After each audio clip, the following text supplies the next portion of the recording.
going on? Here we go. Part 3 of our conversation about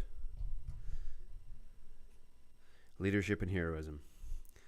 So just a couple more things I got to do before we get going. At some point, Will be joining us. Right now, his seat is empty. He will be with us here shortly to finish our conversation and to see that we fully explore what it means to be a hero. For me, that's the big thing. Hey, what's up, Juice? What's going on, man? Easy. Oh, yes, I am very handsome. Thank you for saying so. You shouldn't say such things because crazy things start happening when you say stuff like that to a guy like me. So just a reminder, guys, if you haven't already, get onto Twitter, follow the Risk Immersed Twitter feed, and make sure that you're aware of when we're going online. Right now, there is no set schedule. It really is dependent on my ability to get online and to break away from my nonprofit. One of the things that's just happened, and you can see this on the Rise Above Facebook page, which is Rise Above JXN, is you can see that we've just hired my replacement. As weird as that sounds, I just hired my replacement. And there's a guy coming on board on January 28th, which will free up a lot more of my time. I will actually do an interview with him. He's a phenomenal guy. He ran a resale depot store in town. Thank you, Juice. I appreciate that, buddy. And he's going to come in and replace me, which will allow me to do more of the marketing and media stuff, as well as to get out and to meet with organizations and businesses that will allow me to expand the Rise Above nonprofit, so that we can help kids throughout the state of Michigan, not just here in my community. So yeah, that's going to be a big thing. So be aware of that as we go. All right. So let's see here. So while we're waiting, a little recap on last we spoke. We started on the conversation of leadership and what it means to be a leader, particularly what it means to be a tireless leader, a tireless coach, a cheerleader for somebody. Oh, yeah, heck yeah, I'm going to still work with the kids. It's one of those things where in order for Rise Above, the organization I founded with my wife 5 years ago, because we started in our little community. And we have this one location that I'm in right now. It's a big 12,000 square foot building. It's beautiful, but it's moving into a phase now where the community is asking us to do more. Not just our community, but other communities surrounding us. So basically what it comes down to is we have to add locations. So literally the past week, I've been in our middle school, putting networking in installing computers and updating everything, and literally building chairs, putting chairs together, because apparently that's what I do. And pardon me, and getting to a point where we can actually, yeah, come on in, Will, you're good, bud. And getting to a point where, welcome Will to the studio, everybody. Let me turn your mic on, buddy. I don't think you're on. Oh. Just go ahead and say hi. Make sure everyone can hear you. Hello, can you hear me okay? Yeah, everyone let me know if you can hear Will all right, if it needs to be louder or quieter, whatever the case may be. And then from there, Juice says hi, by the way. Oh, hello, Juice. And then from there, we actually have a partnership with Grand Rapids starting as well. Well, I'm going to fix your camera because it looks off to me. Okay, I can move. No. It's not you. It's something that I've done. Oh. So just give me a sec. Chat mind while I play with Will's camera. I thought you were gonna say hair. I'm like, No. I fiddled with stuff this morning, and I just need to make sure it fits properly.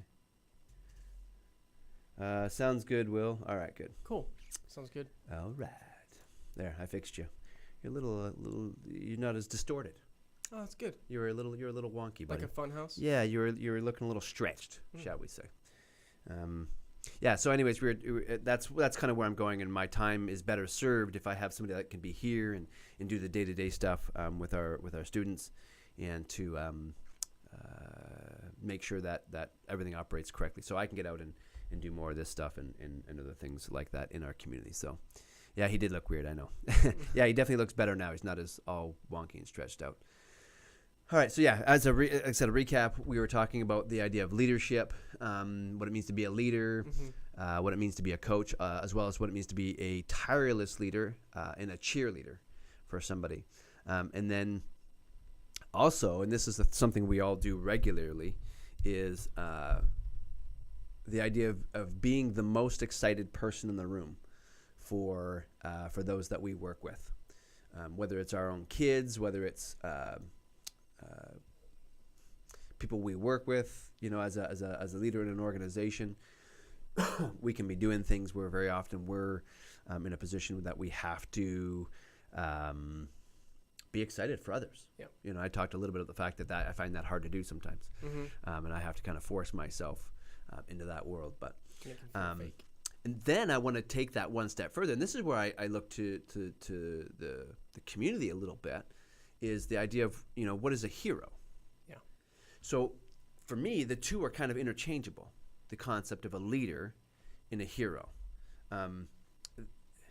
because I think that very often a leader can be perceived as a hero or transfers from a leader into a hero position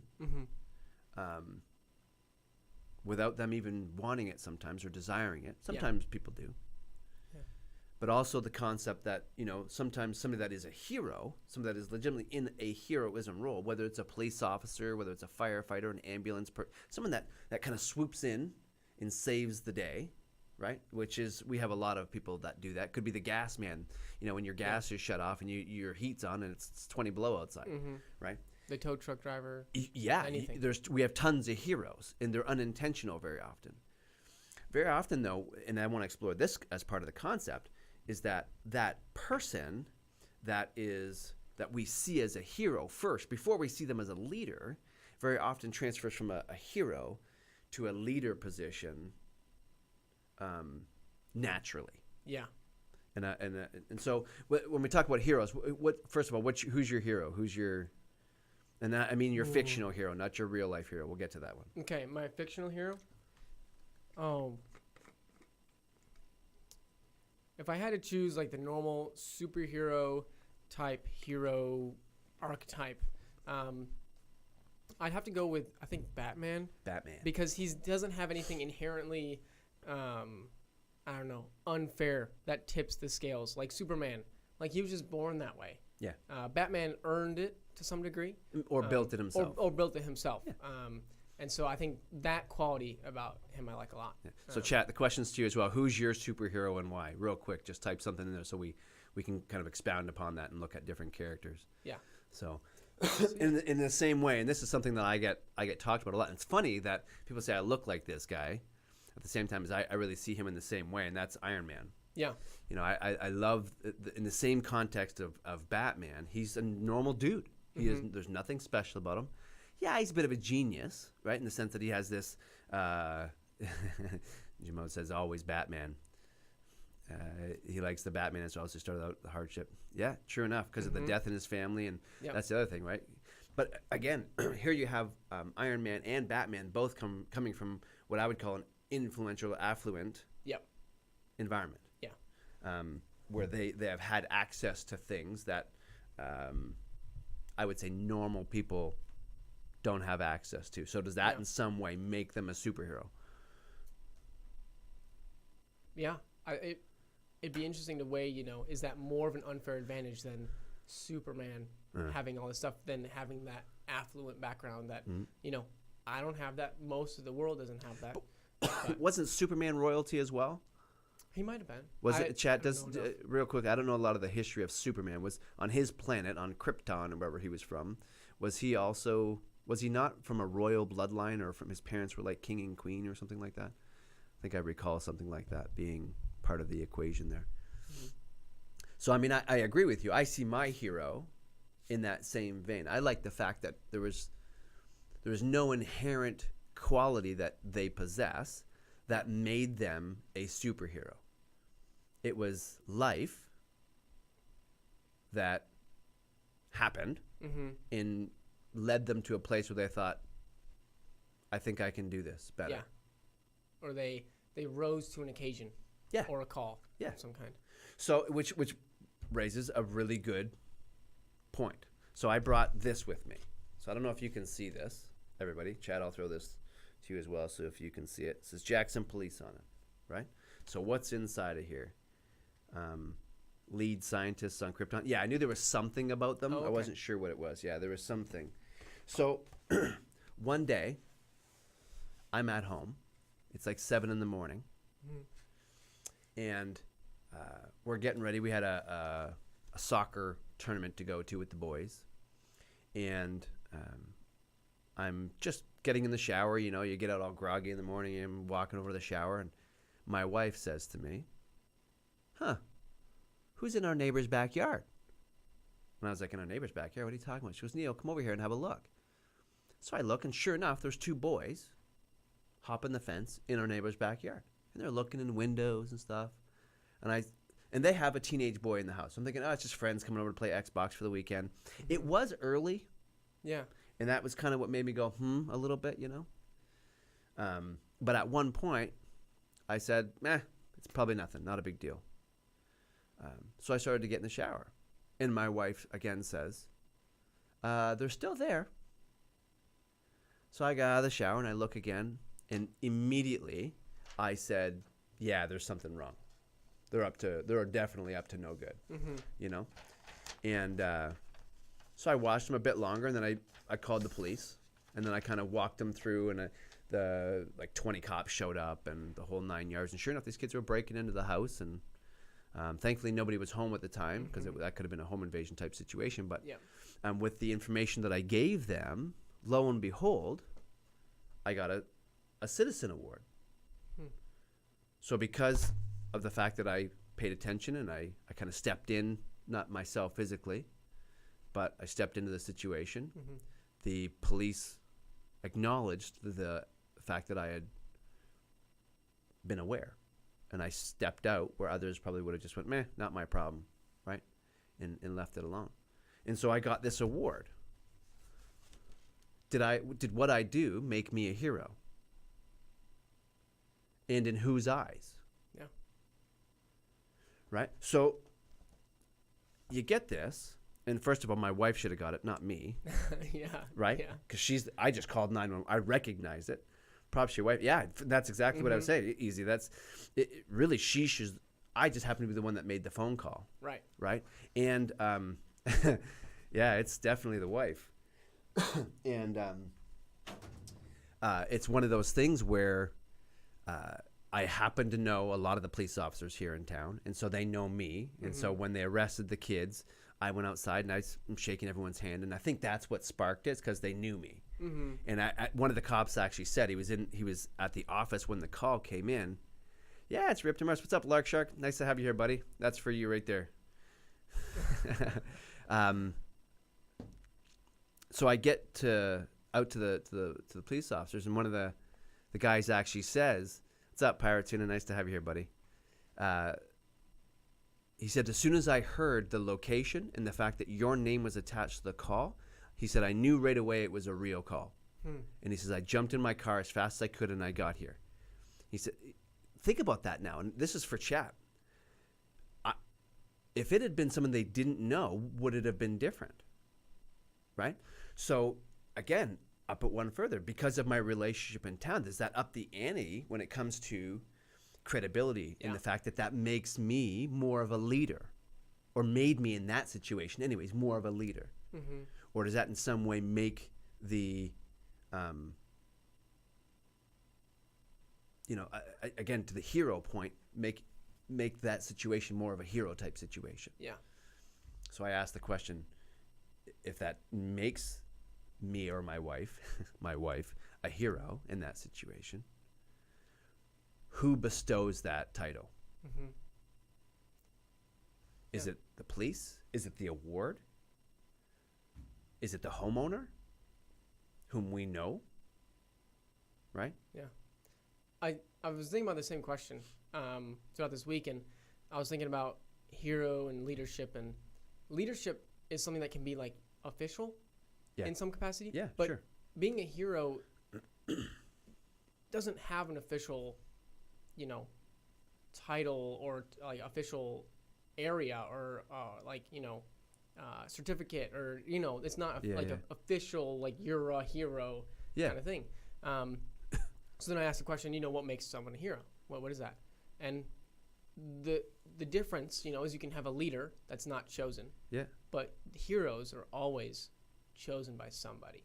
Agreed. Yeah. So now let's take that idea. And so, Juice, you said the police seemed like they would have also liked to have given some of that hero, quote unquote, feeling with the certificate, because there was a whole ceremony for it, and there was like 200 people at this ceremony and whatnot, in order to encourage that type of thing in the community again. Mm-hmm. So that idea of encouraging heroism, right? Yeah. I agree.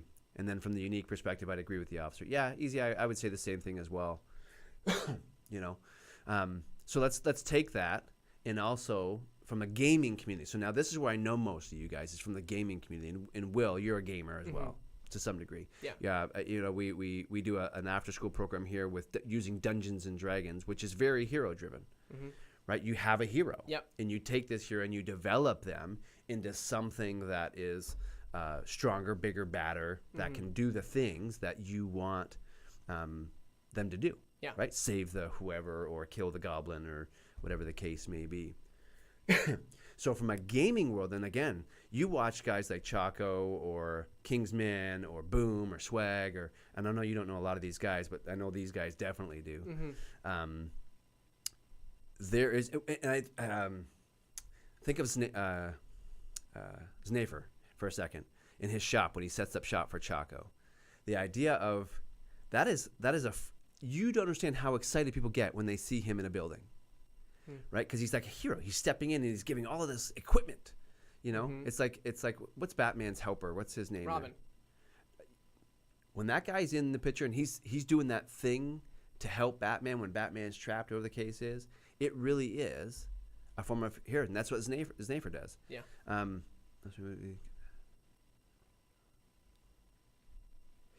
You know what, Juice, you're probably right. So what they said is also maybe you didn't get the certificate for that specific call, but they might also be recognizing Veronica and I for the other work that we do in the community, i.e. Rise Above, the nonprofit that we started and run, which for those of you that don't know, Will is a member of that as well. He is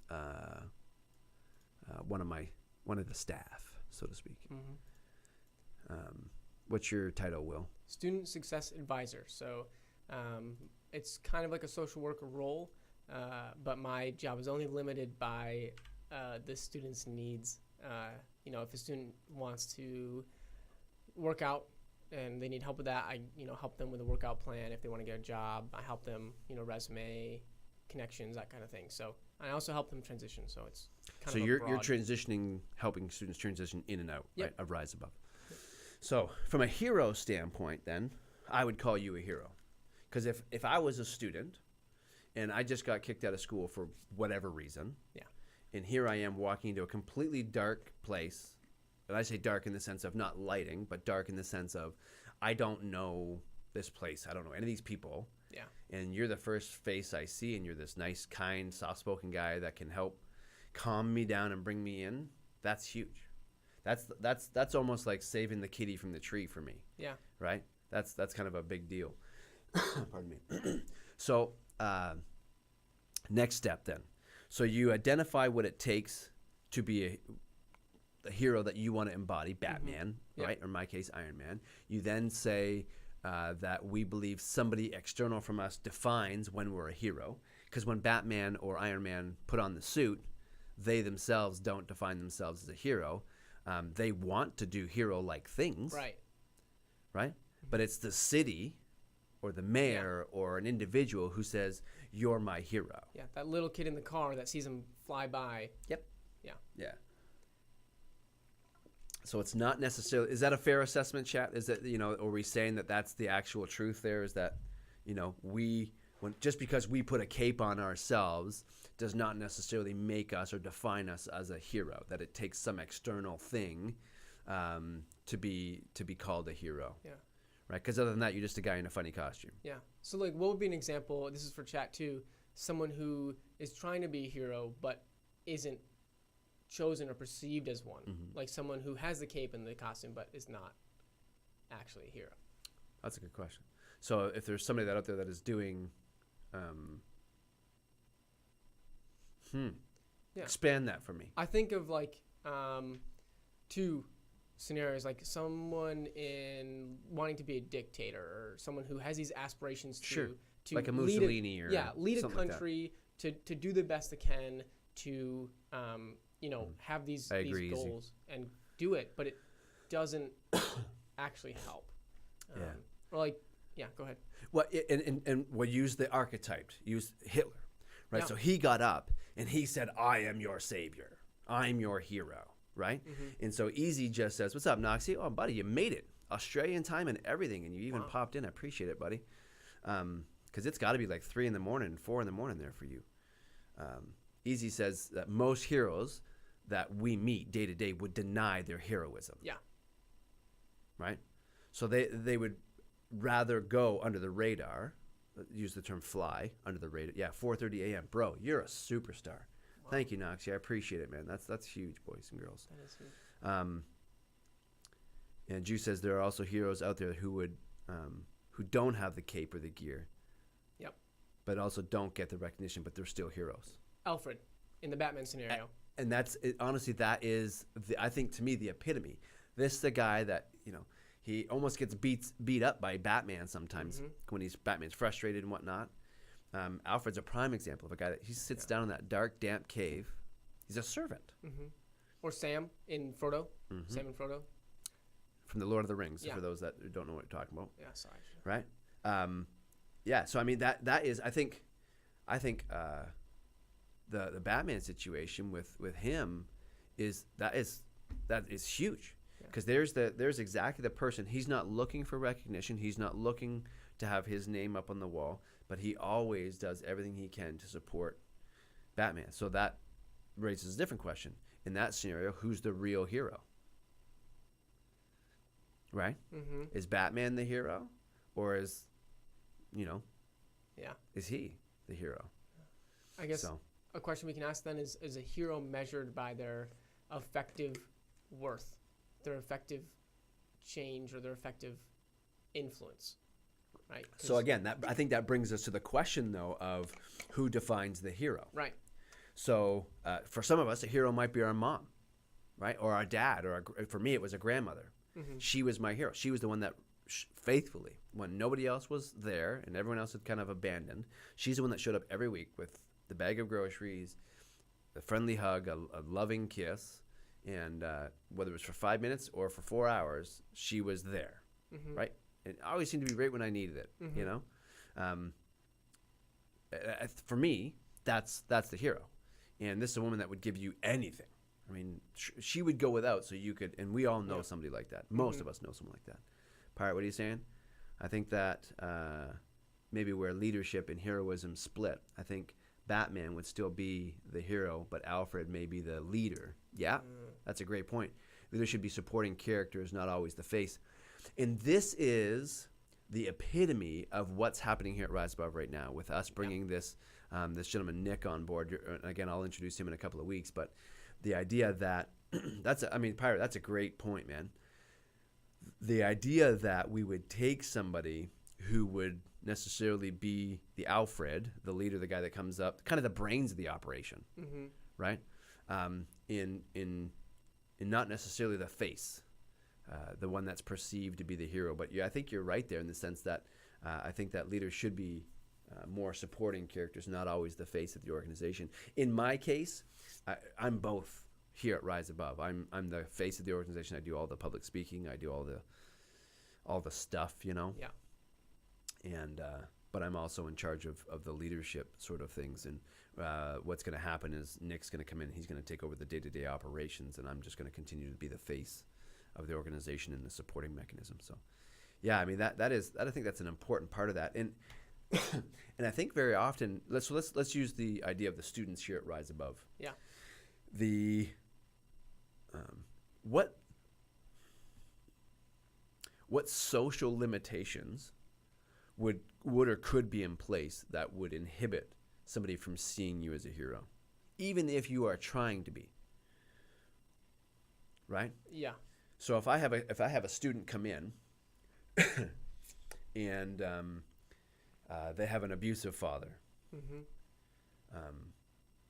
and no matter what good is done, no matter what bad is done, that dad is negative in whatever way, whether it's through drunkenness or just whatever it might be. And some of you might have an experience with an abusive father, so I apologize if this is a trigger.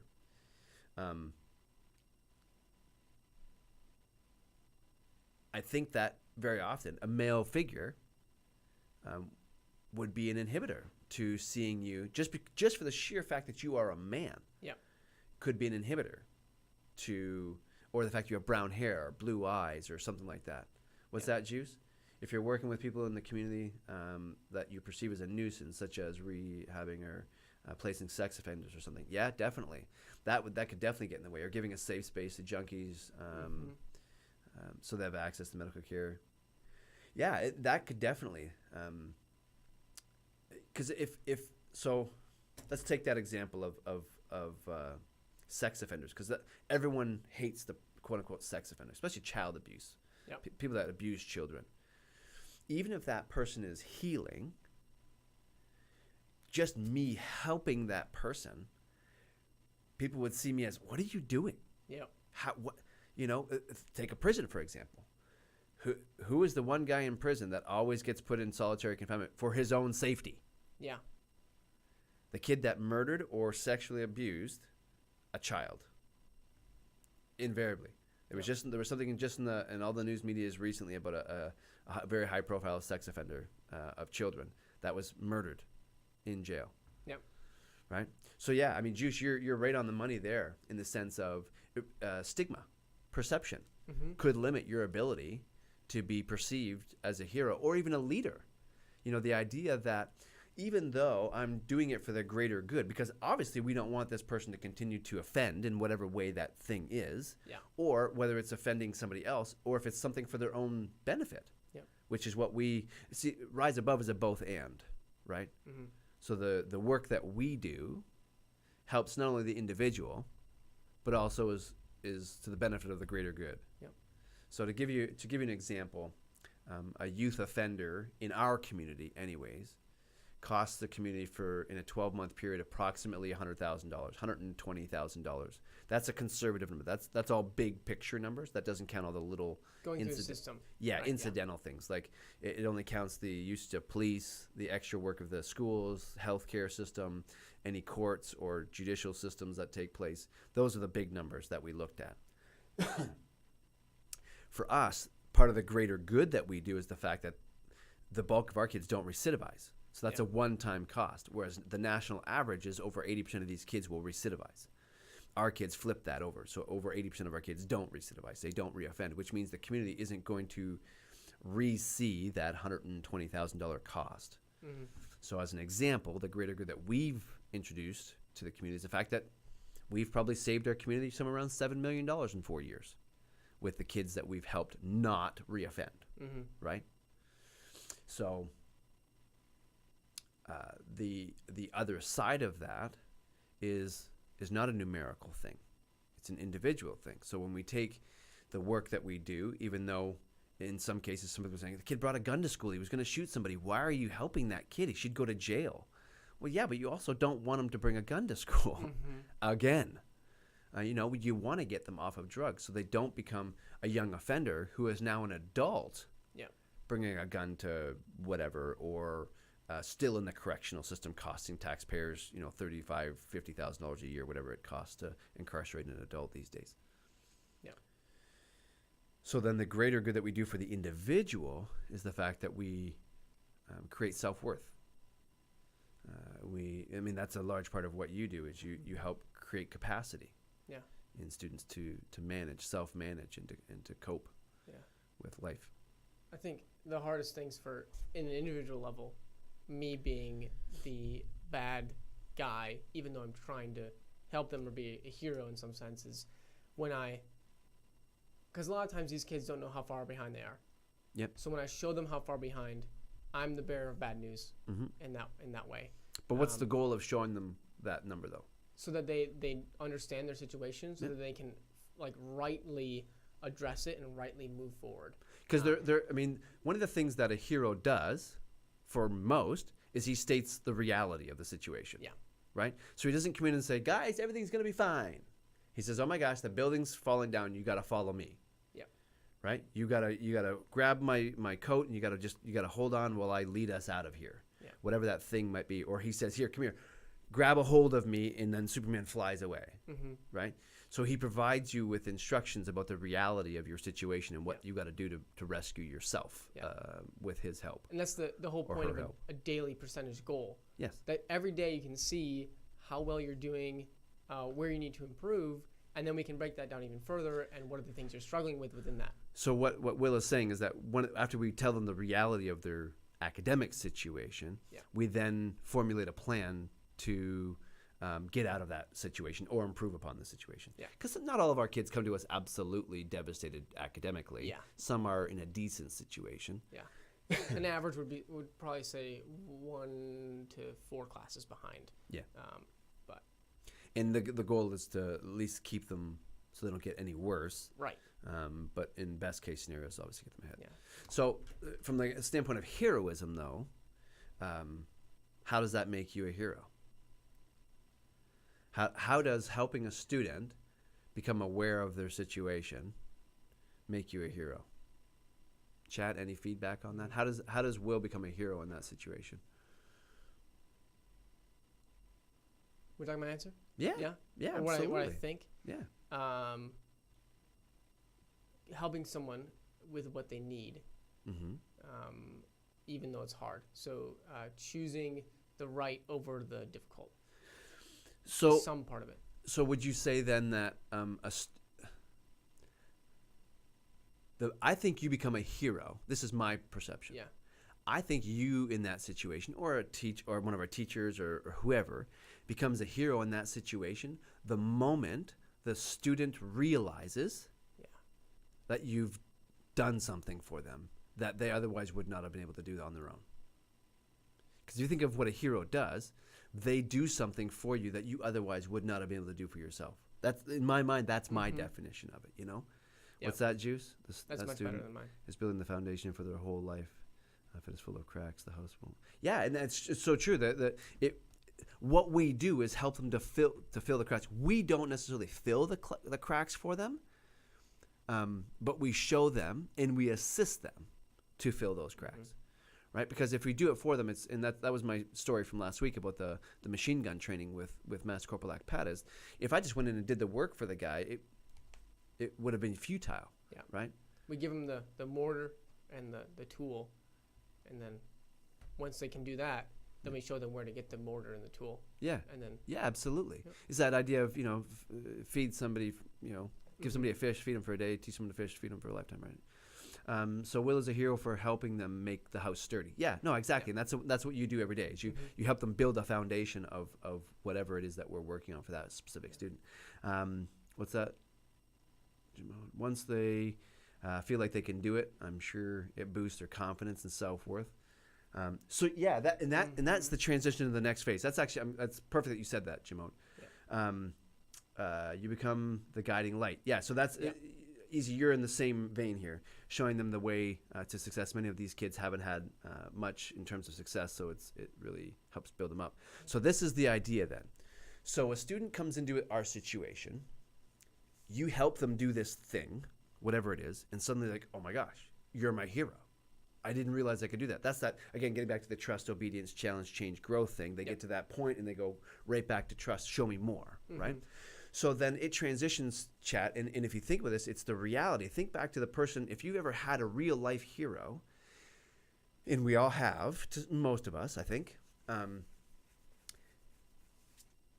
at some point, that hero transfers some of their hero to you. And that's the epitome also of a great leader. So a leader doesn't only just say, hey, follow me. A leader also not only takes you by the hand and leads you, they also take you by the hand and they teach you.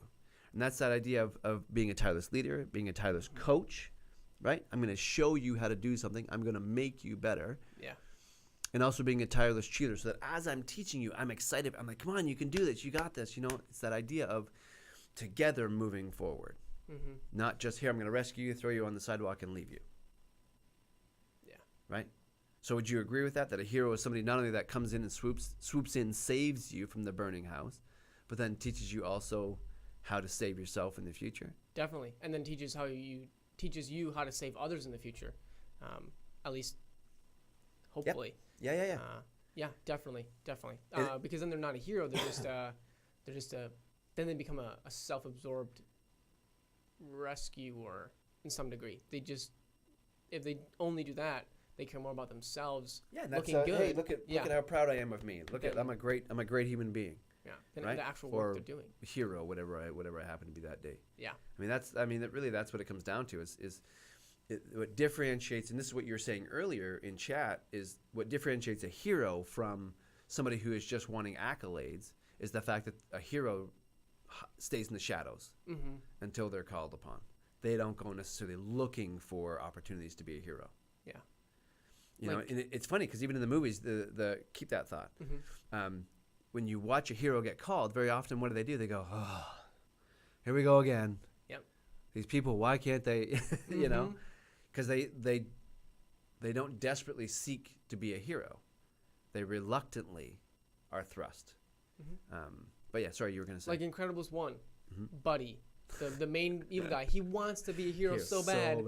But he's not. Even when he has everything, he's not, because he's like forcing it on people. And that's what I think of when I think of every time there's a presidential election. I wish there was somebody that didn't want to be, but they felt like they had to.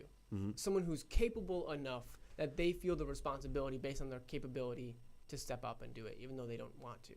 And that's hard to find, especially in today's culture. Would anyone be in a leadership position? Very rarely. Like, you have to be at least some sort of like go get 'em, choosing, putting yourself out there. So it's just a different system. So I'm going to give you another. I'm going to read this. Juice says, being a dad for my kids and a husband for my wife gives me much more feeling of identity than anything I've ever done for myself. And that's absolutely correct. You know, the idea of being able, so what you're describing, Juice, is security, right? You are giving peace of mind and security not only to your kids but to your wife. I guarantee if you are doing that your kids think you're the strongest dad on the planet. Yeah. You don't have to be a ripped immerse to get, you know, that recognition. You can just be a dad that boldly stands up and speaks proudly on behalf of your kids, for them to see you as that invincible dad. That, nobody's going to beat up my dad. You know, my dad can beat up your dad. The reason why that conversation even exists is because you've demonstrated to your kids that I'm safe, I'm strong, and I will defend you always. I'm your hero, right? You can count on me when you need me. Yeah, and it does. It gives you security in the process, because that's what Juice was saying, is that doing that gives him security in the process. I really got to get you a monitor so you can read this. Oh, yeah, I usually put it on my phone, but I have the laptop here, but we should try. Might take a break here in 2 seconds and give Will the laptop. Here, I can just pull it up on Twitch. I just want you to be able to see chat easily. So let's take this one step further, because that's a really good point. So I've got here a note from a long time ago that I wrote that says, "Kids put up walls not to keep you out, but to see who is going to try and break them down." Let that sink in for a second. And I'm not sure where I got this from. I'm not sure. I was probably somewhere listening to a speaker or reading something, and I just had a little notepad. This is what I'm talking about here. And I happened to write this down. And it says, "Kids put up walls not to keep you out, but to see who is going to try and break them down." So, You ever see the movie where the damsel in distress intensely puts herself in distress to see if her hero will come and save her, and she's kind of like looking around, and the hero comes and she pretends to be, it's kind of that same thing. In Juice, this is to your point a little bit. Sometimes our kids and our spouses will do this. Sometimes the kids that rise above will do this. I'm going to fake being sick. I'm going to fake being upset, or I just want to see if you're paying attention. Mm-hmm. Right? Would you say that that's a fair statement? Definitely. Yep. And the first 2 weeks you see that the most, until that trust piece falls into place, until something happens. Usually when it's with me, sitting in my office, having a real conversation, sharing part of my story, or showing up when they thought it wasn't possible. Yeah. Yeah. It's hot up here.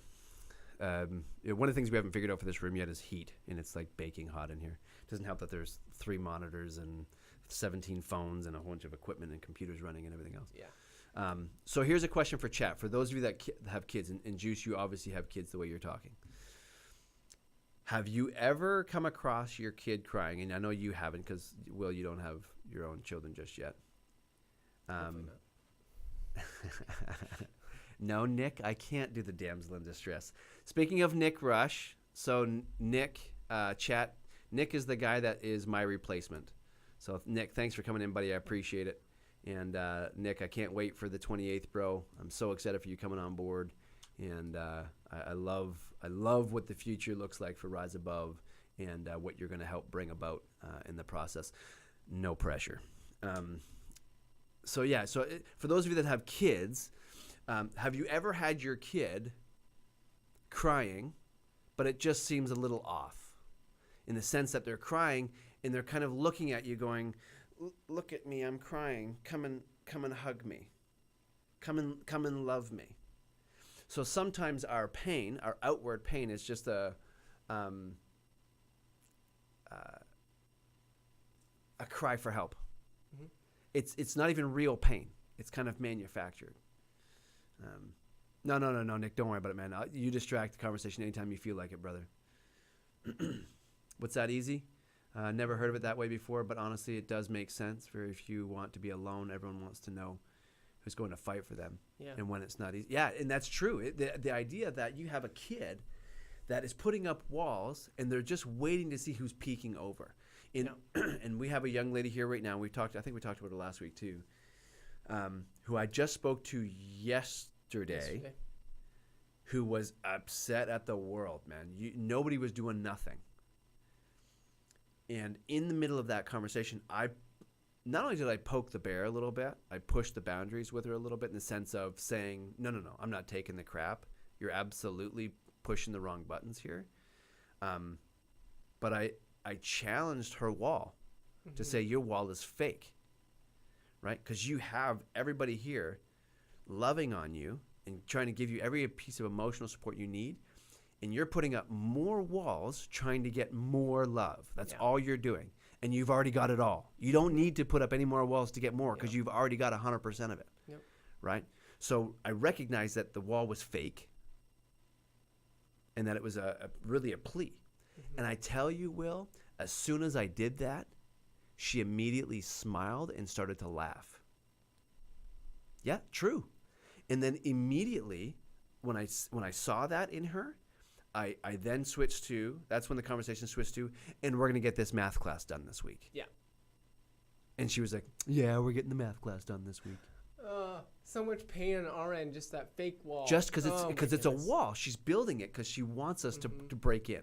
Yeah. So and that's what I'm talking about. Yeah. Juice and J-Mode, I sorry, Easy, you missed the damsel in distress that move. Kid, sorry. My mom would hate it when we were cold. When we were growing up. Yeah. And so whenever I was feeling like I wanted attention, I would go up to her and say, Mom, I'm cold, just to get a hug, right? What would I have done if I was a parent? I think what you did is like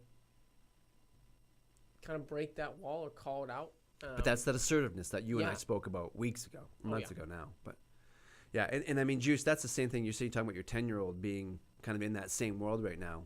And I mean, you're talking about being the third dad. I mean, that's That is the epitome of why that's there, right? Yeah. So in that situation, your job is to help them to understand that security piece that we're talked about, right? To ensure that they see you as that guy that my dad's going to beat up your dad type of, and you'll see it. It'll be obvious. My notifications aren't running. Yeah, I don't know why. We'll have to figure that out, Pirate. Appreciate it, man. Yeah, and I mean, all kids do it. So there's a switch. So let's talk about this for a second. So let's talk about how heroism works in relation to youth specifically. So let's talk about when we go from a little kid to the transition of being a youth, a teenager. So there is a switch that happens, and think about this now. There is a switch that happens in all what I would call not elementary, but middle school kids I'd say it's somewhere between probably 9 and 10, depends on the severity of the relationship that they're in 13 years of age, where a kid will go from, no matter what happens, an abusive parent, a parent that yells, something negative that surrounds them from an individual standpoint, and that negativity will happen, and within a very brief period of time, after that incident has happened, we'll go back to the abusive dad, that child will still cling to dad's leg, saying, I love you. Think about this now for a second. There are very few little kids that after whatever the abusive thing has taken place will say, I hate you. I don't want to be anywhere near you. They absolutely come back and they cling to you no matter what. But something fundamentally and socially happens around between 10 and 13 years of age where they stop. They go from experiencing the abuse and I love you to experiencing the abuse and wanting nothing to do with you and doing everything they can to not only push you away, but then to automatically push everybody away. And this is where heroism and leadership is, a huge skill. Because a very good leader will, know how to get back into that kid to the point where they can start loving, seeing somebody as a hero again. And that's really easy. That's what you're up against, is you're fighting against everybody else's, Juice. You're fighting against everybody else's history.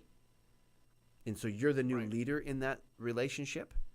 And you're helping that young person, that 10-year-old, and that's what I'm saying, that 10 to 13, that's the age where they stop loving no matter what, and they start putting experiences before emotion, right? And it is really a difficult skill to master. Yeah. You have to really know, and this is, Juice, this is my recommendation for you. If you don't know yet what your kid's love language is, or even what love languages are, you need to figure that out. You need to learn what love languages are. You need to know what what that 10-year-old's personality is. And then you need to curtail your response to them in how you become their hero around those two things. It really is critical to going to be critical to your ability long term to be the person that they go to in crisis. So, anything you want to add to that, Will? I was just thinking about with love languages and some other personality type things with the Enneagram. I was thinking about this earlier with my desire to be a hero in certain ways, or who I see as a hero. And if you're not familiar with the Enneagram, it's a 9 type personality type thing. That's right, easy. Different people fit into different ones, some more than others, and there's combinations. But I'm a number 2, which is a helper. Yep. And so I love to help, and I want to help, and to some extent, I feel like I need to help in order to be valued, worthwhile. Yep.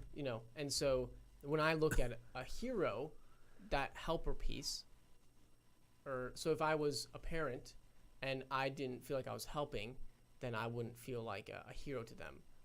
But maybe they are looking for someone more like an achiever, because they want to be an achiever. And so they look at someone who is really going to get it, like you, someone who's like after it, doing a lot of stuff, entrepreneurial, and they may not see me as a hero because I'm not doing that, even though I'm trying to be the hero that I want to be. Yeah. So this gets to the point of what does a hero look like? Yeah. So we all have our individual heroes, but is there an archetype hero?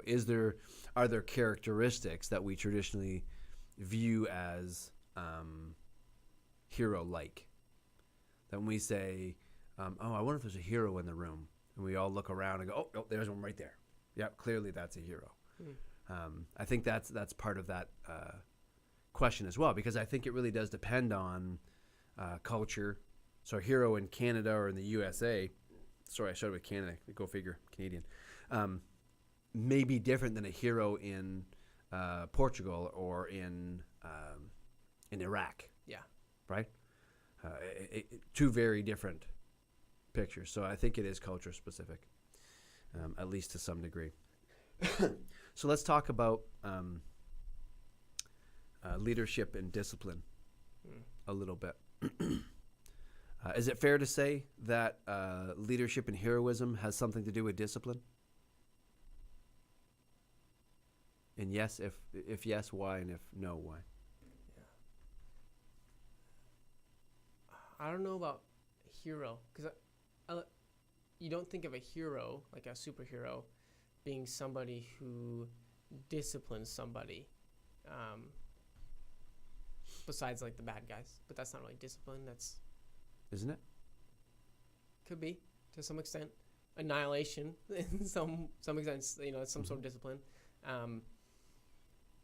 Trying to think. Yeah, like it's okay to be right or wrong, and there's no right answer in this, right? This is the idea here is to explore the concept of heroism, right? Easy says absolutely. Yeah, leadership definitely has discipline aspects to it,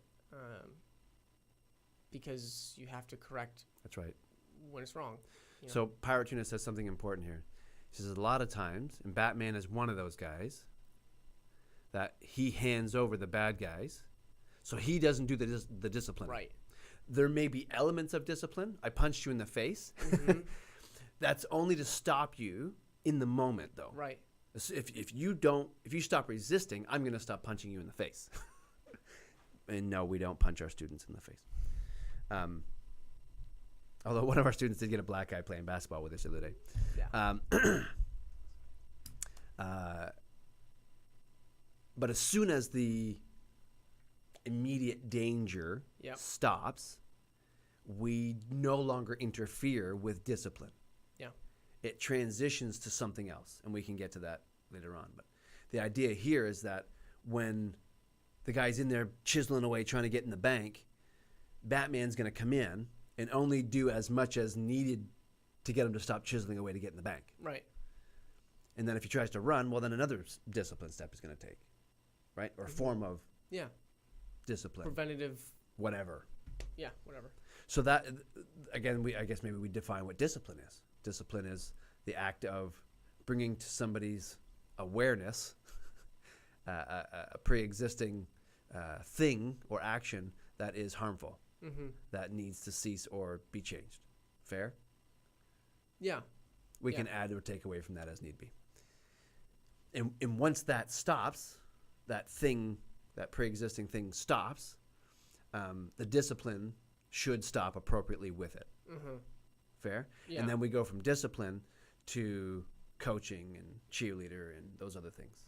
Yeah. So I'm sure Batman in those situations would want, as soon as the bank robber is done, and I think of the old Batman movies where he actually does this. He talks to the bad guy about the error of his ways. Yeah. Right? And they try and convince the bad guy, the evil villain, to be a hero instead. Right. There's a lot of that. Yeah. Redemption sort of type of thing. What's that, Easy? It depends on what your definition of discipline is. Yeah, and I agree. And I think all of us do have a slightly different definition of discipline. Discipline is waking up early every day. Discipline is going to the gym. Yeah, there's different type. Nice gym reference. Thank you. Even though you don't want to. So you have discipline. There's a personal discipline. And something you do within yourself. I'm going to discipline myself. This is easy. This is what you're talking about. This idea of discipline being this personal thing, this personal action that I take to ensure that I do that thing, the discipline of going to the gym every day after work. Yeah, but what is, I mean, discipline is for some sort of change or goal, some sort of outcome. And it's the same with discipline from other people onto another, like a parent or, you know, even law discipline to some degree. It's for an outcome of change, whether that's, you know, better behavior, whether that's, you know, not throwing a fit when getting in the car, you know, eating broccoli. There's some goal. And so talking about that, the hero difference between, you know, handing off to the police, the hero has a very different goal, immediate goal than the police do, or in that scenario. And so, yeah, I guess I'm thinking about here at Rise Above, when I do discipline, which it looks different depending on what it is, but what is that? Everyone sees people, we got to be careful because people define discipline as a spank in the bum. Right? And discipline is not always a spank on the butt. Discipline is not always something, what's the word? It's not always a capital punishment. It's always a corporal punishment where I'm going to use some form of physical rebuke on you. It can be words. It can be just a simple correction, right? Yep. But very often people see discipline as something physical. Yeah. So, different kind of a segue for discipline for a second. Should discipline be standard? I'll give you an example of what I mean there. So, chat, you have multiple kids, or people, even, whatever it might be. 3 dogs, whatever you're about to discipline. Do I discipline all 3 the same way if the same offense has taken place? So they all steal 1 cookie out of the cookie jar. Do they all get the same discipline? Yes or no, and why?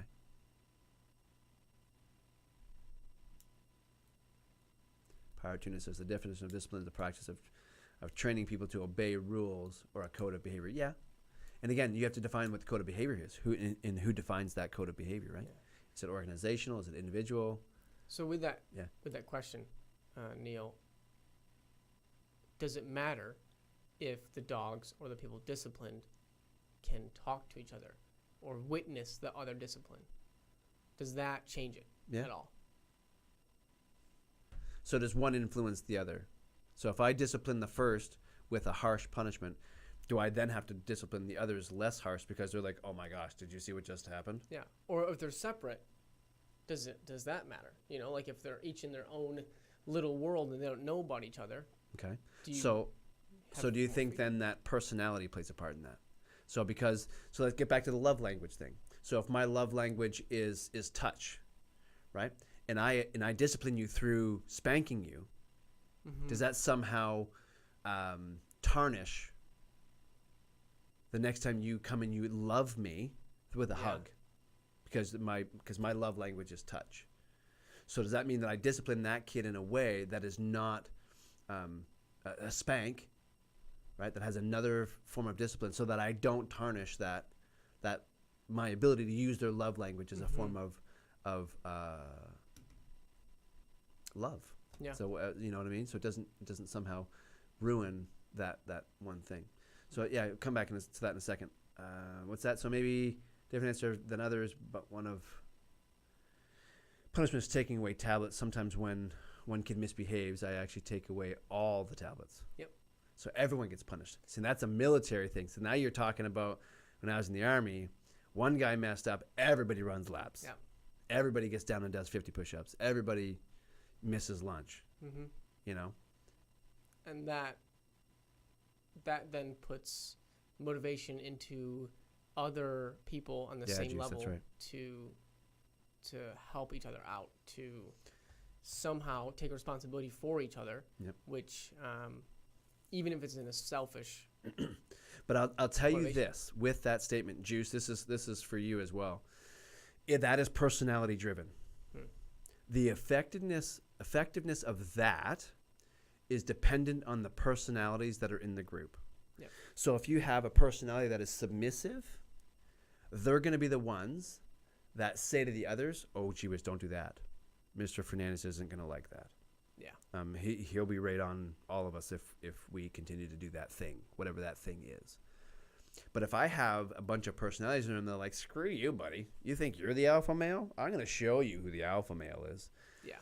They are not going to say to the other kids, "Hey, buddy, stop that, because Mr. Fernandez is going to come in here and he's going to fix all of us if we keep going." He's going to say, "Hey, guys, I bet you if we do this together, Mr. Fernandez can't do a damn thing." Yeah. So it really is personality driven. And in your case, Juice, it works for probably your kids because of the personalities that you've got, the mix that you have with those particular individuals. So that's where the perceptiveness of the leader, the person that's doing the disciplining, is critical. Yeah. So I absolutely think that discipline is individual. Yeah. And circumstantial. Yep. And is not a black and white,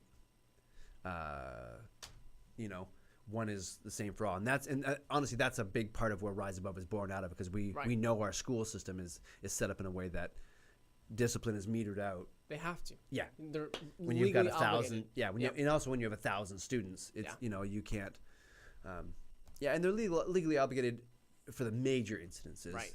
A lot of the stuff is just in-house policy. How do I say this politely? Emotionally driven.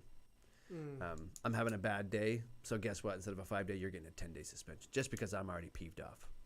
You're the fourth kid in here today, and I'm just done with the crap. Yeah. So some of the stuff is driven by that, and so what we've done here, right? When we talk about discipline in being a hero, and this boggles people's minds, this concept, is when we go to a spot of discipline, and whether I send a kid home, whether I kick a kid out, or whether I send a kid back to class, or I say, "Hey, man, just go take a nap." It's driven by the individual. Not to say my personality or that my mood ever does not get in the way. I'm absolutely not saying that. I absolutely think that there are days where I think if I'm already having a bad day, and I work with my wife, so I'm just going to say arguments ensue. Will, you've experienced. But it's love. I mean, it's just the nature of the beast. I think that when we come up to a student and we say, after all this is done, I've seen whatever come out of you. I want you to go back to class. I've actually had students say, "What? You're not sending me home?" Well, no. Why would I send you home? You've shown remorse. My goal is to have influence over you. And if I send you home, I lose all influence. Yeah. As a coach, I can't coach you if you're 17 miles away at home, hopefully playing Xbox and eating Doritos and not doing something else, right? Yeah. So it's imperative to me to take into account that I'm going to send a kid home. Am I sending him home to an abusive situation? Am I sending him home to a sock drawer full of drugs where he's going to go home and self-medicate? Party? Is he going to call his buddy that got him expelled in the first place? Yeah. What am I sending him home to? What about a student that is got self-harm issues, right? And they're having a destructive day. How much damage am I going to do sending that kid home? Yeah. So I think from our standpoint, and really for you guys, even when it's your kids, you have to start with the question of, okay, what's really going on? Yeah. And as a hero, and I'm going to tell you a military story here now about heroism.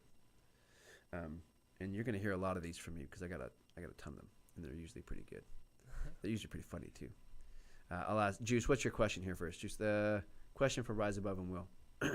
Any tips for dealing with punishment-seeking behavior? So, kids, that the idea there, Juice, is what you're saying is any attention is good attention. So I'm just going to do bad things because I know if I do this bad thing, my dad or so-and-so or whoever it is just that's a way to make them pay attention to me. Or with your second explanation there, it could be feeling like he's worse than he actually is. Yes.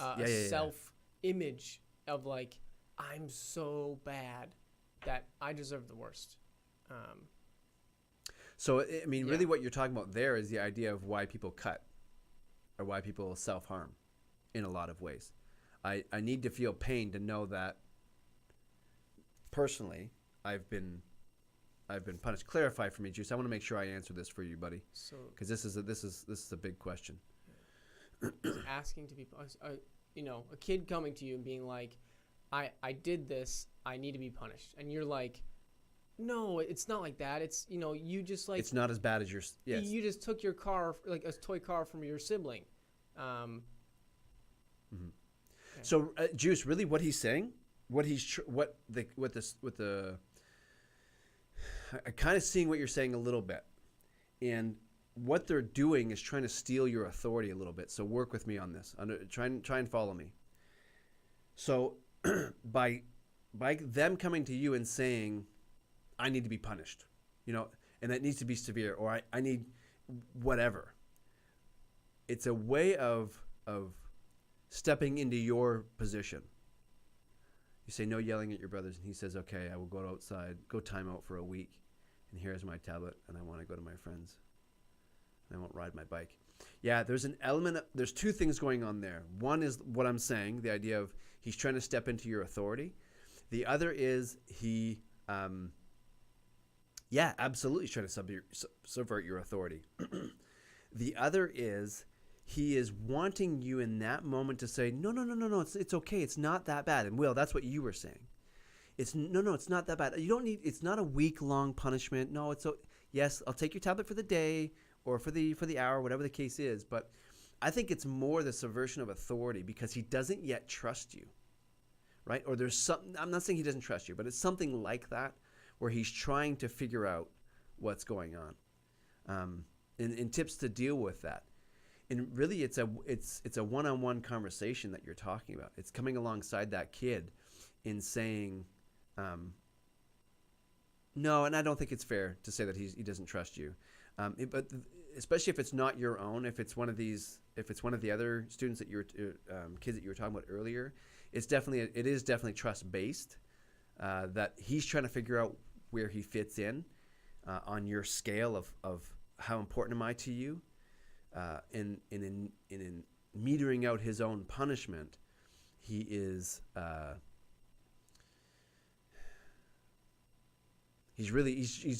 testing, he's gauging, is what's going on there.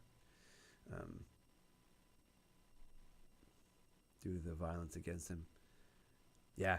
No, for sure. That's exactly what's going on. He's testing you. So you need to. What he's doing, he's standing on the cliff and saying, "I'll jump. If you want me to jump, I'll jump. You just tell me to jump." And so he wants you to see if you're going to tell him to jump. Yeah. You see? You know what I'm saying? Well. Yeah. And so I'm going to tell you now. Really, what he's wanting to. He's pleading with you to call him back from the cliff. And when that happens next time, Juice, you absolutely need to take him aside one-on-one and have a tear-filled conversation with him about how much you love him and I use this term. I talk about how I will fall on a sword for them. Mm-hmm. This idea that I am willing to sacrifice everything to make sure that you're okay. And in that moment, I believe that's what he's putting. To use exactly what I was going to say, he's putting the pieces back together. I believe that's exactly what you need to do in that case. He is standing on a cliff and he's saying, "Just tell me to jump. I'll jump. You can even push me if you want to. I'll take it, because you know what I did. I'm a bad kid and I deserve it." And really, what it is a cry to you to say, "No, but kiddo, you're not a bad kid." And that's one of the first things that I say to the kids that come here to Rise Above is, whatever label they put on you, you are not a bad kid. You may have done something wrong for sure, and we're going to work through that. But I'm absolutely going to cut this rope of the stigma of you being a bad kid, because you're not, and we're going to help you through this, right? Yeah. And that is, in that moment is you being a hero. You are going to rescue them from that cliff's edge, and you're going to pull them back, and then you are going to sit with them and you are going to weep with them about how much you care for them and how you never want to see them in that situation again. I think really that is the rescuing that you are going to do with that young person in that particular case. I'd love to hear if chat has any examples in their life of something like that happening, whether it's with them or kid. But for me, I've been thinking about this and tips. And I have no experience being a parent. Yeah. None at all. So I can only take my experience as being a kid. And when I was in freshman year of college, I went home for a break, and my parents were just saying of how encouraging, they were like so proud of me, all the things I was doing. Yeah. And I just felt this overwhelming sense of guilt because I hadn't been. I had been doing the wrong things, hanging out with the wrong people, making choices that really hurt me and hurt them and betrayed them. And I remember just being so furious at myself that I punched the couch and just yelled, I'm not as you say I am. Sure. And just so angry. And all I wanted was their anger to go up again, their anger to go up and them to be like, wow, we can't, that's what I was seeking for in a bad way. Yeah. Yeah, I understand. Because I wanted to, but they didn't do that. They said, Will, we love you anyways. Mm-hmm. And that just shattered my guilt. It shattered it allowed me to step into that and to turn from what I was doing and who I was becoming. And so you bring up another really good point of being a good leader, and it's the idea or the thought of how I. Juice says, thanks for sharing that, bro. Yeah. It's the idea of how we respond or don't respond or over-respond to a specific incident. Now, there are catastrophic things that require immediate and dramatic responses. And I'll tell you my military story here in a second. There are things that require a response. And there are things that are like, meh, whatever. Mm-hmm. And I think very often, particularly if you are busy, we default to over-response. Mm. Or we default to, I just can't deal with it right now. But very rarely do we ever, especially when we're at capacity, do we respond appropriately to whatever the range is. So here's the military response. So let's talk about the idea of coming upon a situation where somebody's crying for help. And I can't remember if I've told you this story or not. I probably have because I know it's a popular one of mine. So when I was in my military training, I started off I was in the Army, started off as a machine gunner, and I remustered, and I became an airborne paramedic. I flew around in helicopters, and I was ambulance, basically an ambulance person. Yeah. Right. And part of my 3 months of initial training involved a lot of PT, physical training, where we'd run twice a day and do all this kind of stuff. And what they would do is they would interject in that PT medical emergencies or some calamity that we had to respond to. And it wasn't all the time. It wasn't predictable. It was kind of it felt real because it was just suddenly there. And one time we were running in a very similar place, a very familiar place. Mm-hmm. And out of the blue, this single person comes frantically running out of the forest. Say, "Oh my gosh, help, help, help. There's somebody dead. Oh, there's blood everywhere. Come help us, help us, help us, help us." And there's 20 of us running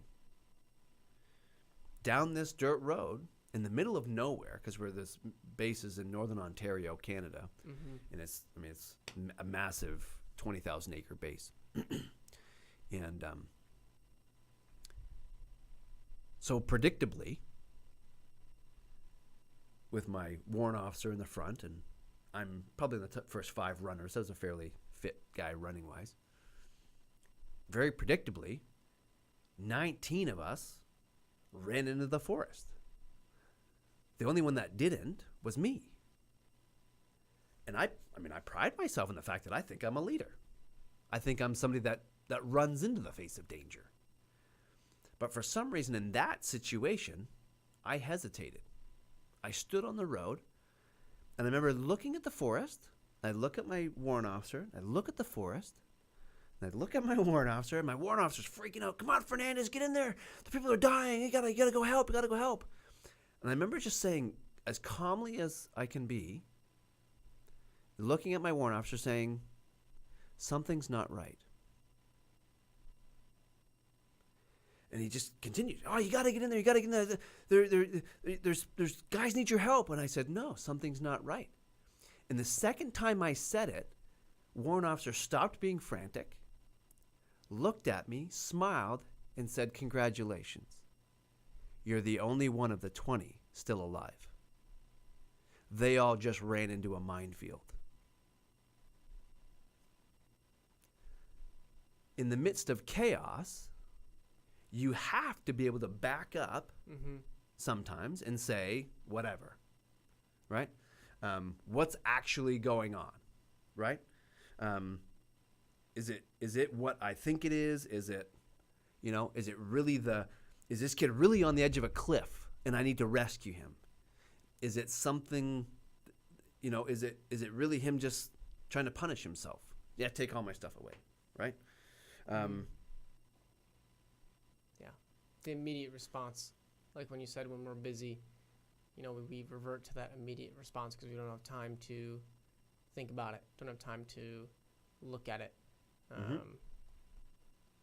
Yeah. So you have to be able to, in chaos especially, step back, assess, and this is where as a leader, you've really got to be able to discern well. You've got to be able to see the whole picture, right? And this is, and I say leader interchangeably with parent, with teacher, with you pick the title. Anybody that works with people.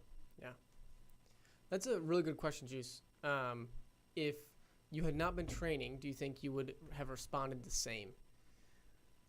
Do you think the attitude, the aspect of training, made you take more time to be aware because you knew there might be a test?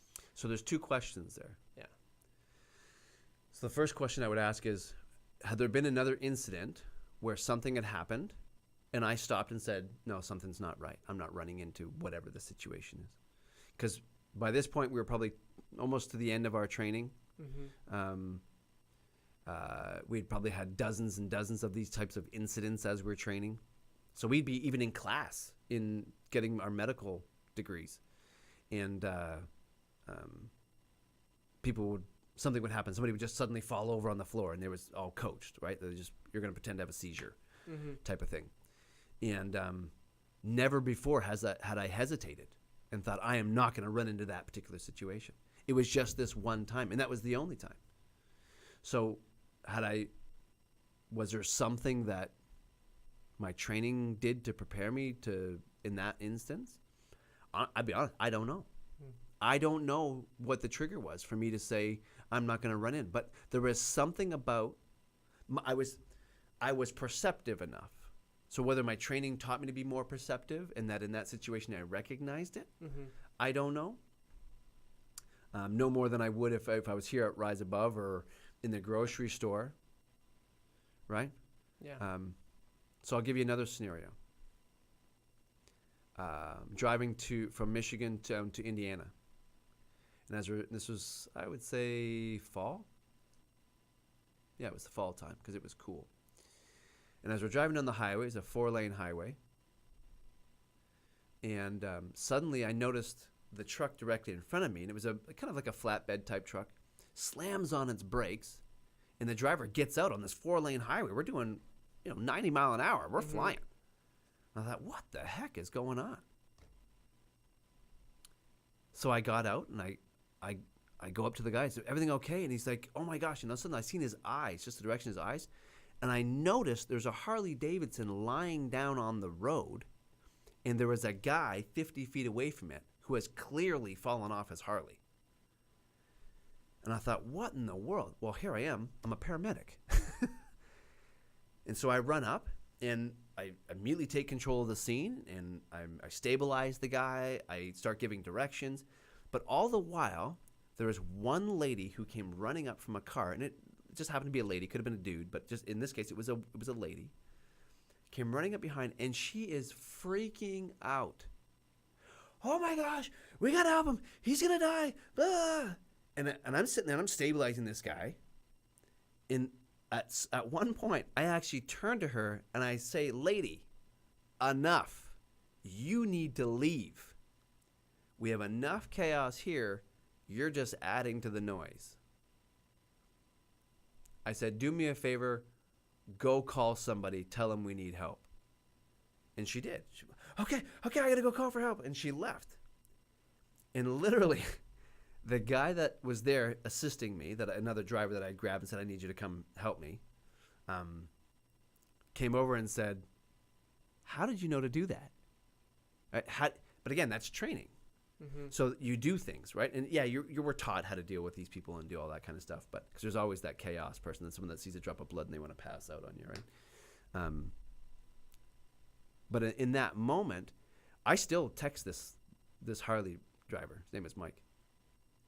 And he says all along, all I could think about after all that was done, he says he can't remember any of the event except for at the end where I slipped my business card into his pocket and I said to him, buddy, no matter where you go, know that I'll be praying for you.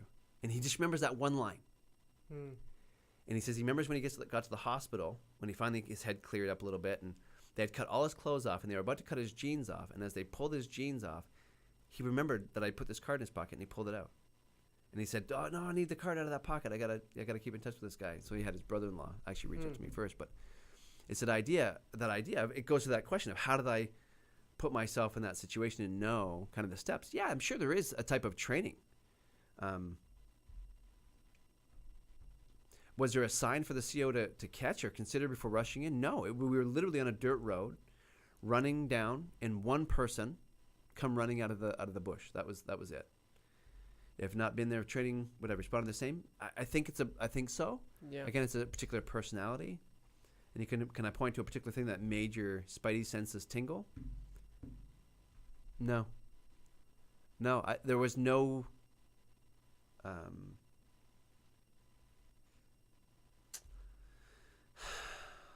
There was no signpost. Yeah. There was no one thing. When I think about that, you knew what to do in the paramedic situation because you had, and with the guy in the Harley. Yeah. Because you had training to go. That was definitely a training situation. Stop the chaos, right? Yep. In the training scenario when you were in the military, you did the right thing not having that training of knowing that.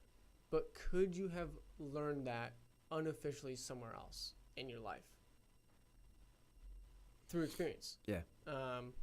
Maybe it was one time when something happened at school, or I don't know. I don't know. Maybe just even the smallest amount of hesitancy that. Yeah, I will say this. In Easy, you're kind of onto it a little bit in the sense that when it hits the fan, so to speak, you revert to your highest form of training. One personality trait that I've always had in any kind of high stress situation is I am usually the calmest person in the room. And my wife doesn't compliment me often, but this is one thing that she says, when it goes down, I want you around because you're likely to be the one that's gonna, keep tabs on thing and know. Like even when I sit in a restaurant, I'm aware of where I'm at. I'm aware of the doors. I usually sit in a position where I can see the main entrance and exit point of the building because I just want to know who's coming in and out. But I think that's what helps me in those situations. That's what helps me is, as you're running and why I went in. I don't know that it's a specific type of training. But, yeah. How does that pertain to leadership and heroism?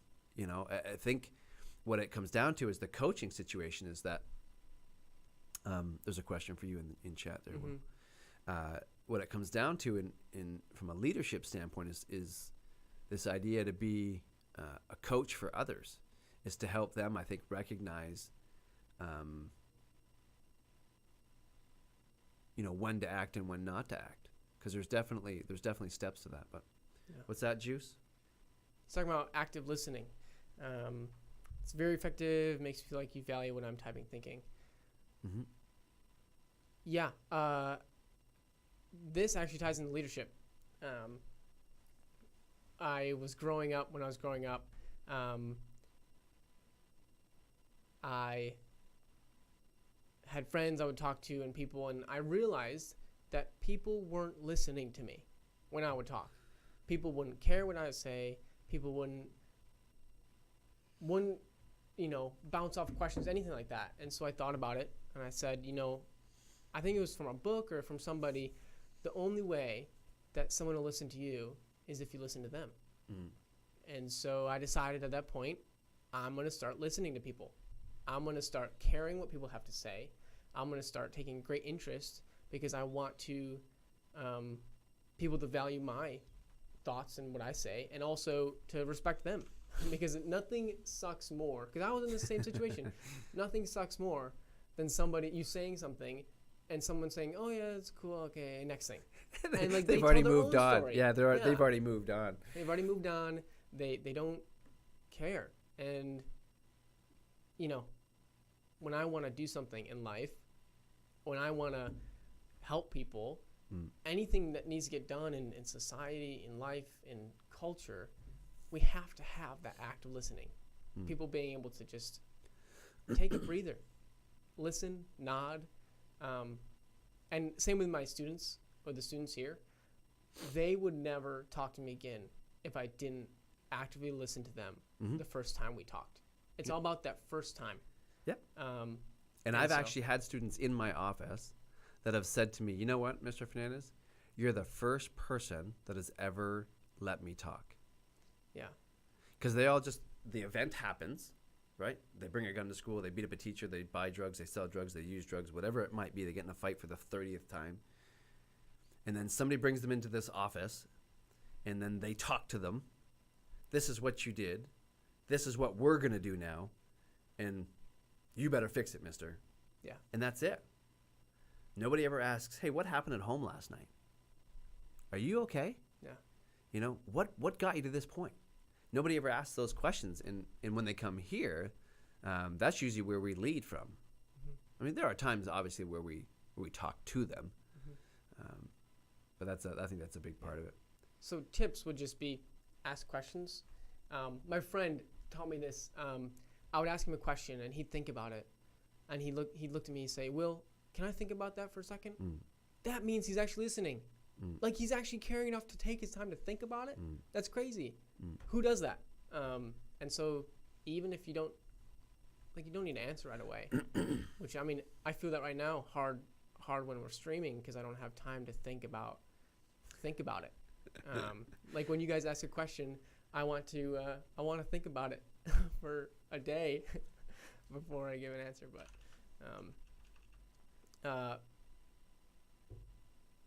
yeah.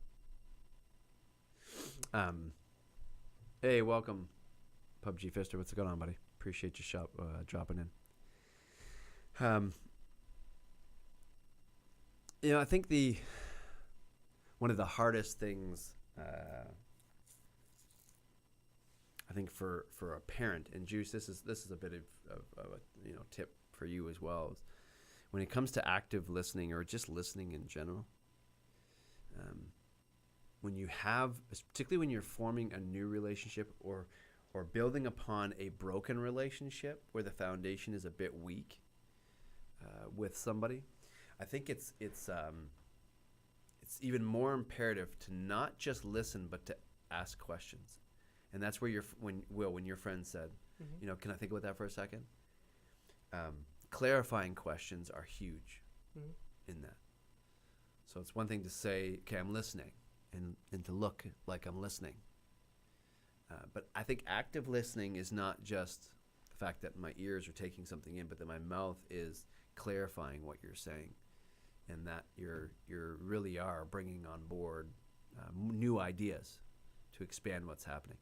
And I think when we do things like this, even this banter back and forth between us, and with chat, that's where it's important that, that's why the bot says, hey, you guys need to get involved. You need to ask questions, because this, for the most part, this isn't scripted. This is all just comes out of one topic, right? We have a starting point, but it comes down to we're gonna take it as it comes in and work out the situation. Yeah. So, anyways, I think what I want to do is move on a little bit from the leadership hero topic, and what's that, Pub? I think being able to relate helps listening. If you're being through what somebody else is talking about, a part of you already invite. Yeah, absolutely. You know, the idea of, in easy, that's a bang on answer. Help me understand X, Y, Z. But yeah, being relatable, right? Knowing and not being afraid to tell your story. Yeah. Some might want to call it your testimony, right? The idea of being vulnerable with them. And Juice, that's what I was talking about earlier when I said to you that you gotta come alongside him in that situation and be willing to cry with him. What I'm saying there is you got to be willing to be vulnerable with that young man. To find, as Pub G says here, that you've got to be relatable. You got to share a story where you can say, "Yeah, buddy, I understand you." You know, my dad was a fill in the blank as well, or you know, I had this time when fill in the blank. You know, and I understand why you're feeling this way. Yeah. I think that's important. At the end of the day, our influence only comes from our story. You know, people look at if someone's required or able to do something in life, a CEO or a leader or a hero, and they think, does that person's life experience, that person's what they did, their story, give them the right to be in that situation? And then they give, you know, respect and authority. And so listening, that's great. So along that same vein, so I'm working at the middle school last night. I was there till 10 o'clock, whatever it was, 10:30, 10:15, we'll call it middle ground there. And as I was leaving, people came into the studio downstairs to do a podcast. And the topic of the podcast was, what do we do with criminals? Instead of filling up our jails, what should we do with them?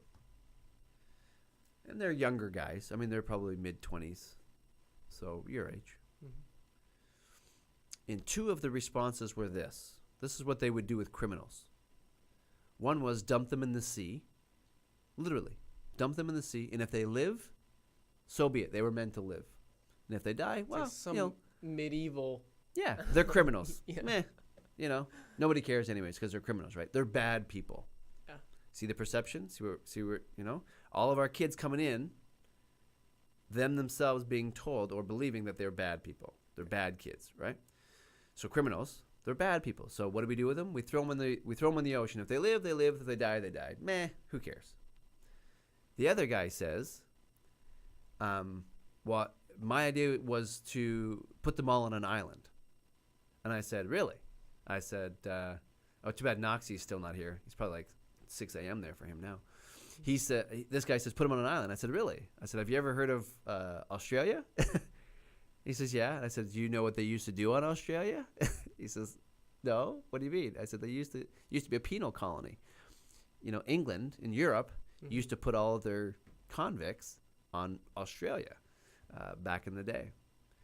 So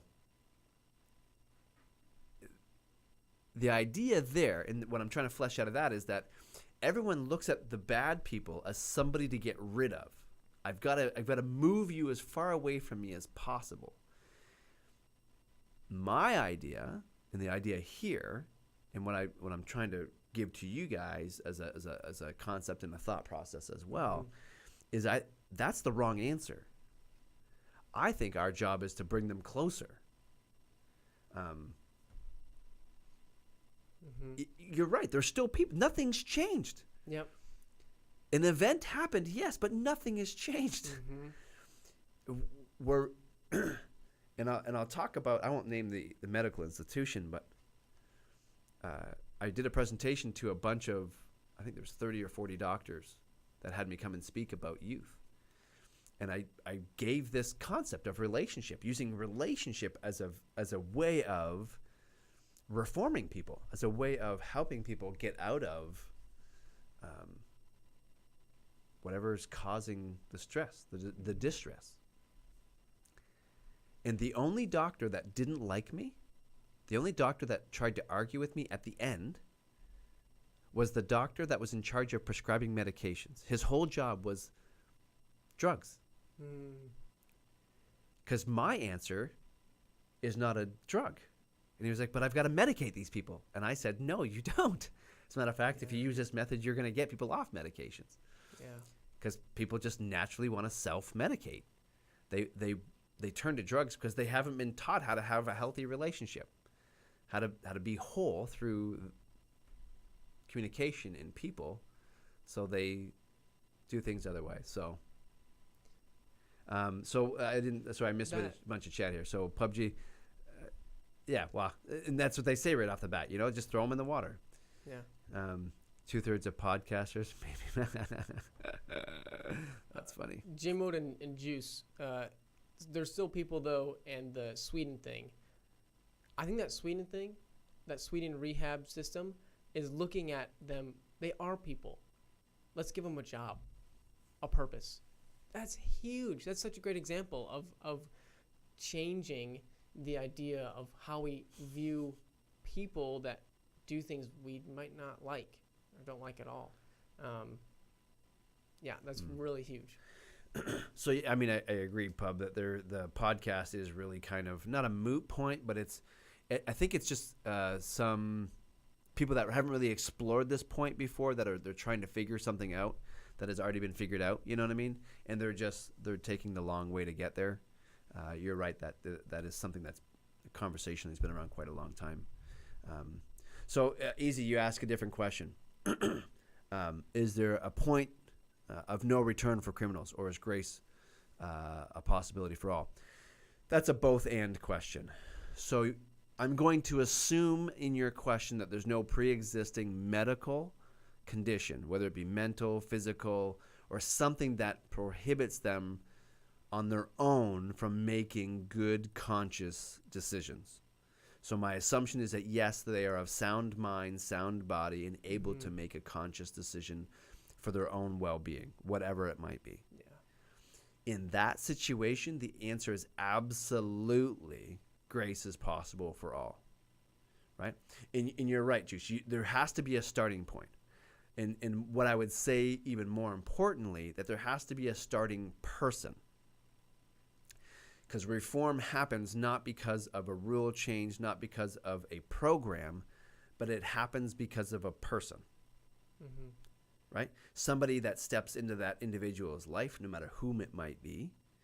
And and ultimately, this is where this conversation is going to lead to, the idea of what effect does Choco Taco, what effect does Boom, what effect does Swag, what effect does Ninja, Summit, what effect do these guys have on those of us who don't know how to have effective relationships, or those who are struggling to find relationships, right?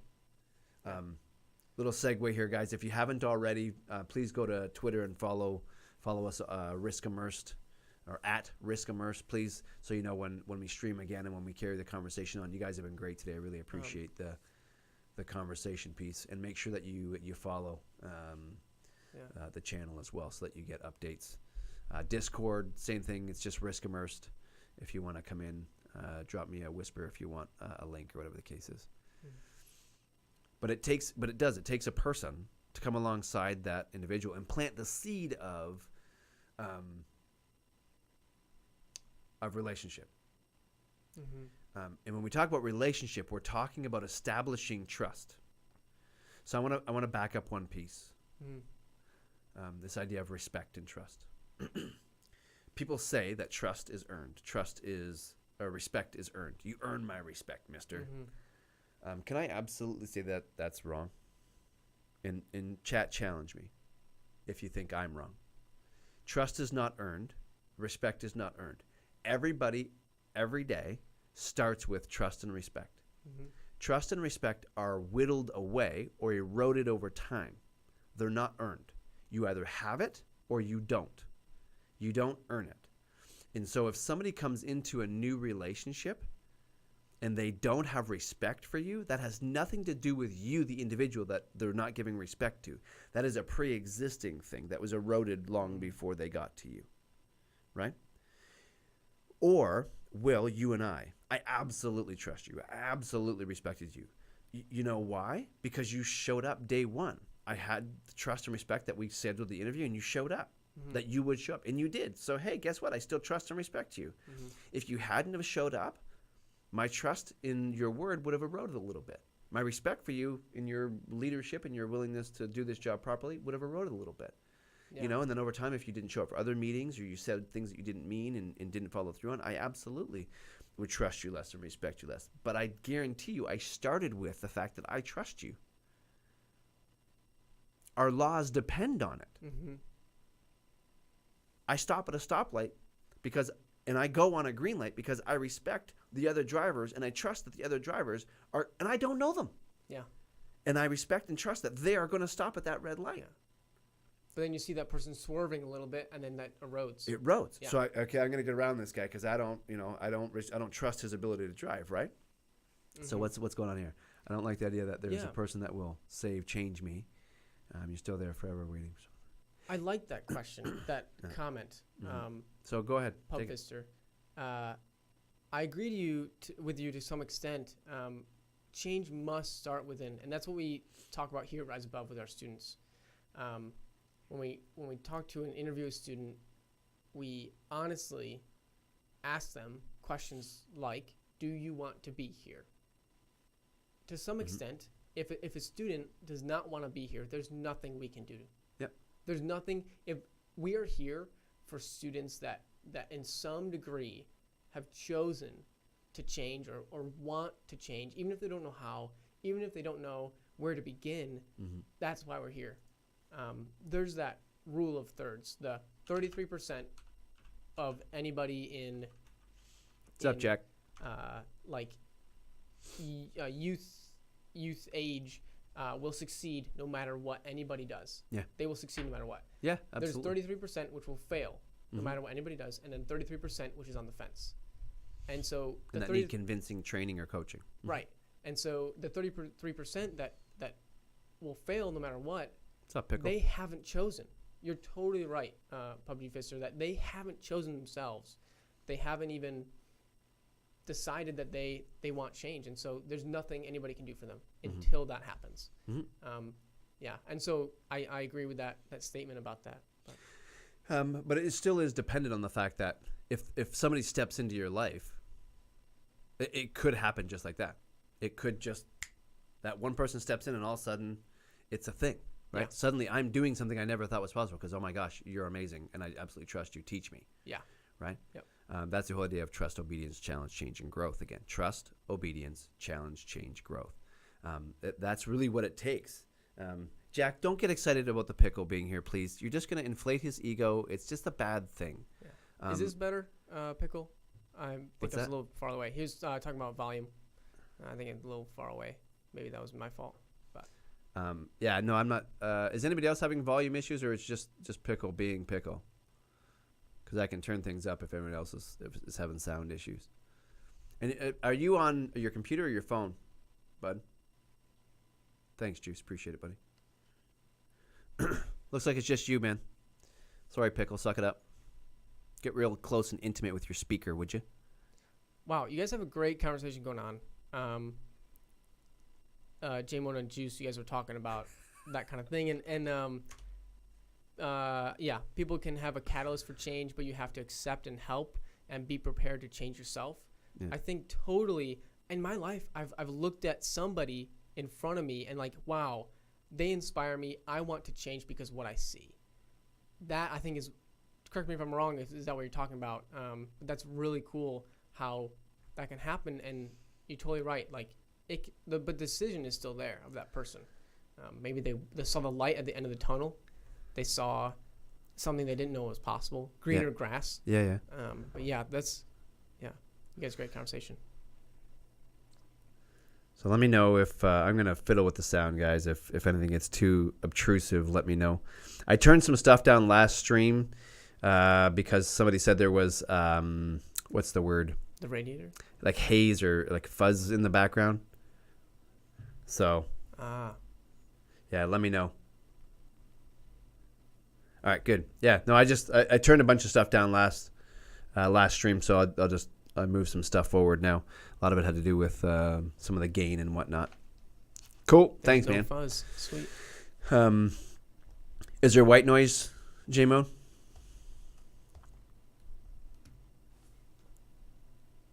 I'm fine with the motivation people. I just don't think people should sit there waiting and expecting someone. Yeah, no, absolutely.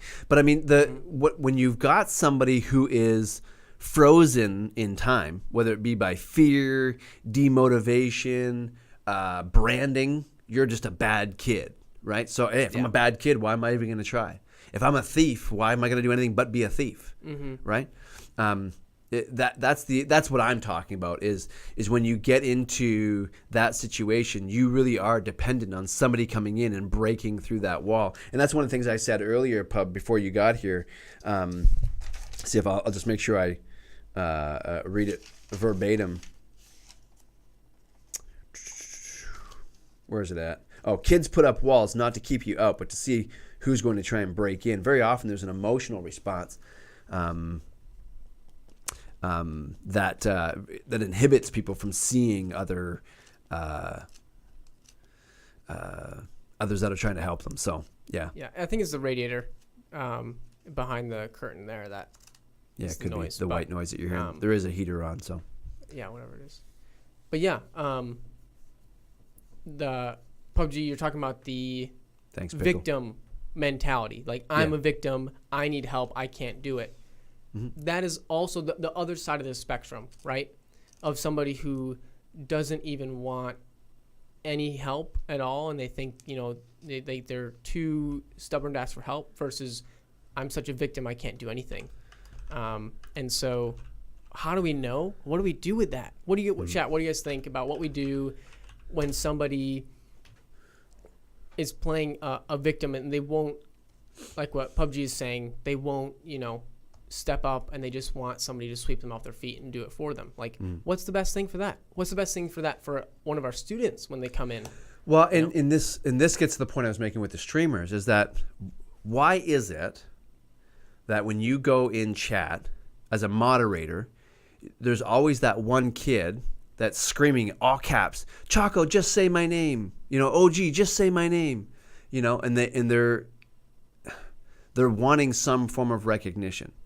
Is that kid saying that because he just thinks you're a star and hey, I want this streamer with 12,000 subs to say my name? Or is it something else that they're clamoring after that they're not getting somewhere else? Some form of hey, look at me.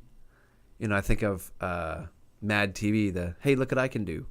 You gotta YouTube that, look it up. It's hilarious.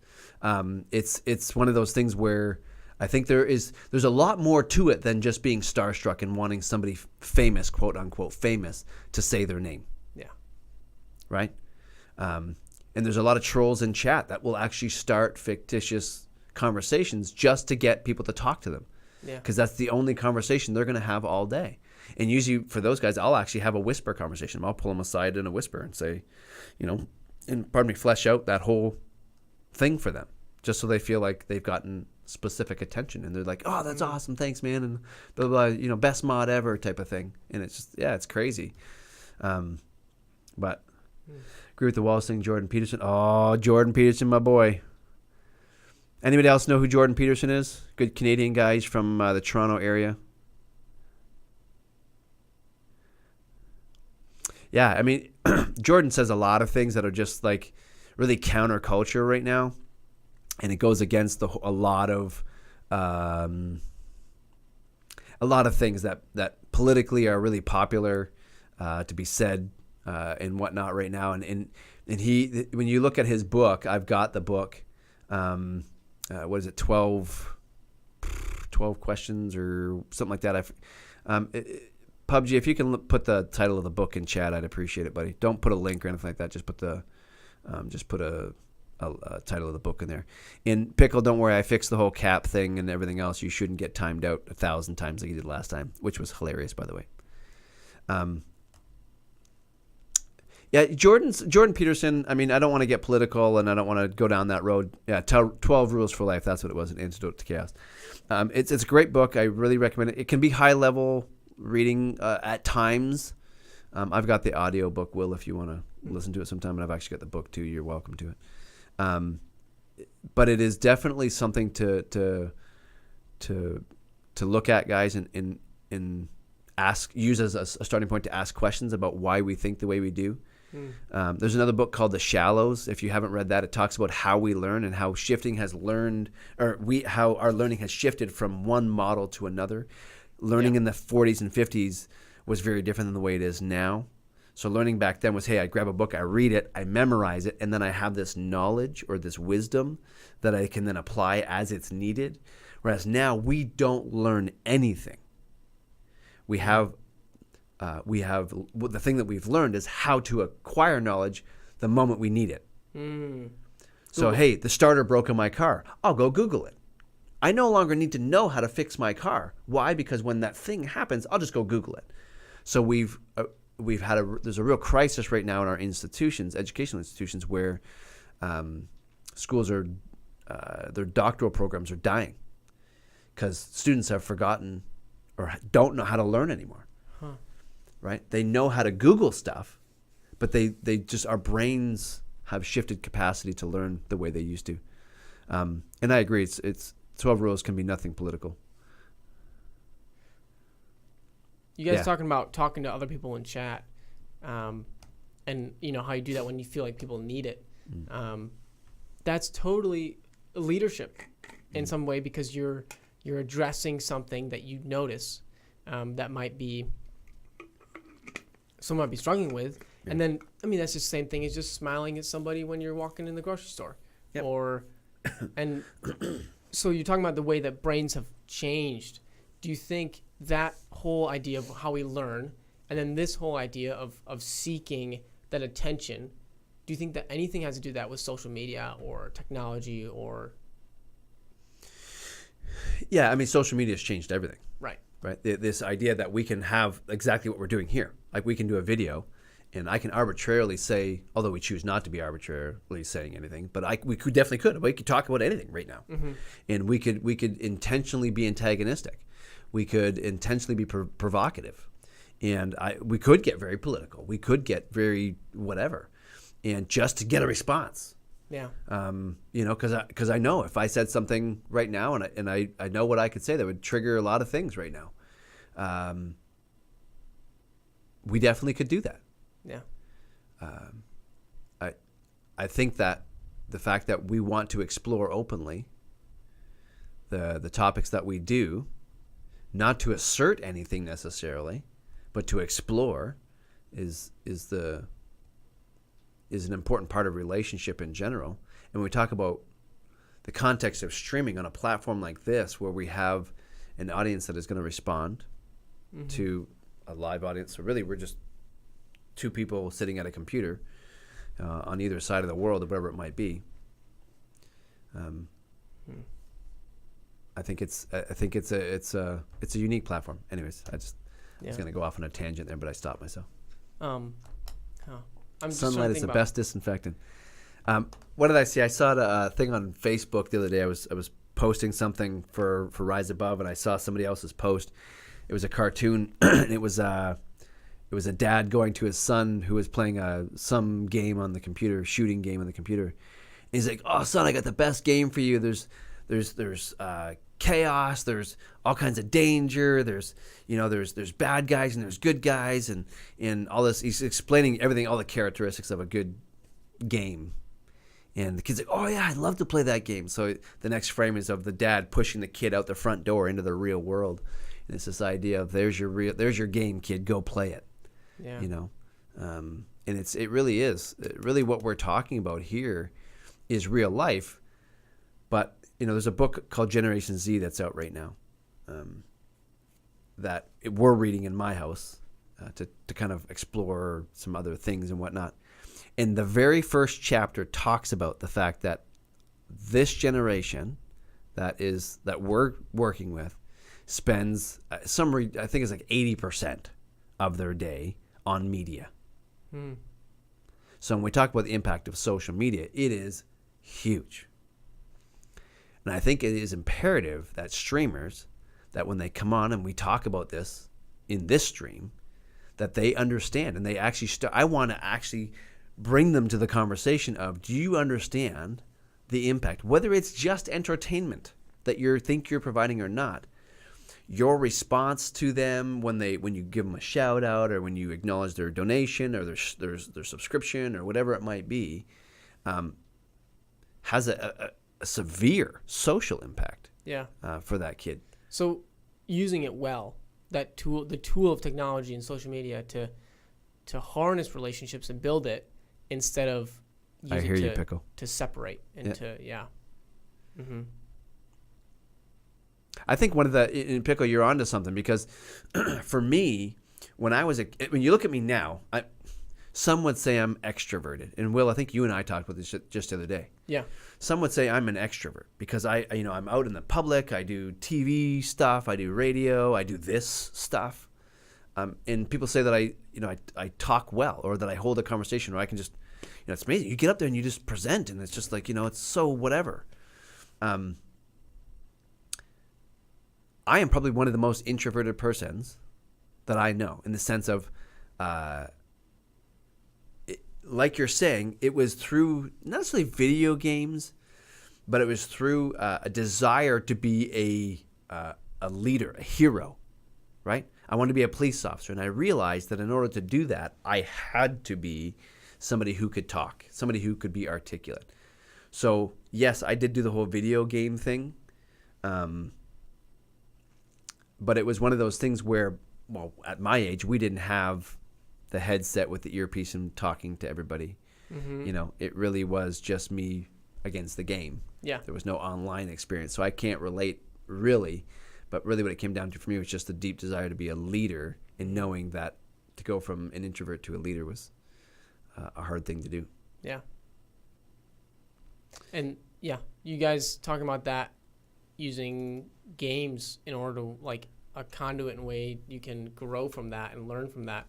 That's exactly harnessing something that is neutral, amoral. It's called, it could be, and it's just depends on who you use it. It's like a tool. And I don't know, I come from a culture where a lot of people don't like games because they feel like it's immoral because of how people use it, but it can be moral and good depending on how you use it. Yeah. Absolutely. Well, I think we're at 2 hours, believe it or not, for this stream. Will, we actually talked about this for 2 hours. I want to say thank you to all you guys, and again, remind you that as we are working towards being affiliated on Twitch, so that we can do the whole bits thing and get subscriptions and do this thing properly. Mm-hmm. Reminder that any donations or any monies that do come in on this stream through bits, through subscriptions and that kind of stuff in the future, goes directly to this nonprofit.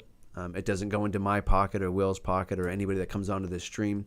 It absolutely goes directly to the organization, and to help the kids succeed and get back to school and get out of the judicial system, and looking forward to us looking forward to them being successful adults and moving into their own lives happy, healthy, and whole. So guys, awesome conversation today. From a chat really standpoint, you guys were phenomenal.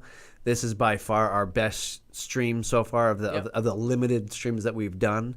I'm excited for as the word grows. Moby, you just got here, man. Sorry, we're heading towards the end here, but I absolutely appreciate all of your input today. Juice, great conversation, bro. Yep. Hopefully anything that we talked about today is a help to you and moves you towards getting that young man to a place where he can see you as a leader and a hero in his life. And I hope that as we move forward, I can hear some success stories from you again. Guys, again, drop a follow if you haven't already. Whisper me if you have any questions, comments that you want to talk about on the sidebar that are not necessarily appropriate for chat, or something you don't want to launch publicly. But always happy to do that. As well, remind you at the bottom of the stream, there is a spot for you to ask questions for future streams if there's topics you want addressed or things that you want to talk about publicly. I absolutely want to talk about things that you guys want to talk about when it comes to, and it does not have to be about our organization. Yeah. It can Yeah. totally be about PUBG or gaming, or at some point we're probably, I really want to do a Dungeons and Dragons stream so you can watch our kids absolutely massacre themselves. It's going to be hilarious. It's going to be hilarious. But that'll be probably sometime in February once we figure out the logistics of how to do that. I think we could probably pull it off on your side of the table. But guys, thanks again. Really appreciate you all being here, and look forward to it. We're going to try and do this at least once a week for now. Once the 28th comes and Nick joins the team, I'll be probably doing 2 or 3 of these a week in some form or fashion. Look out for future streams where I'll be talking to guys like OG Pickle. On stream, we'll be having conversations about our jobs and kind of the stream life, as it were, and as he explores getting his brand up and running. And I think that's just an exciting conversation in general. And guys, we will see some bigger names in there as well. Not that OG isn't a big name. I'm just talking the more legit guys that we all watch on a regular basis.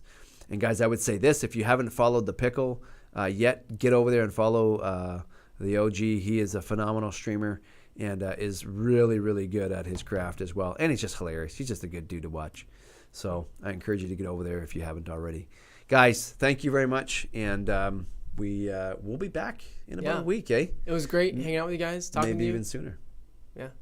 Thanks, guys. Bless y'all. Hope you have a great, great day. Bye for now.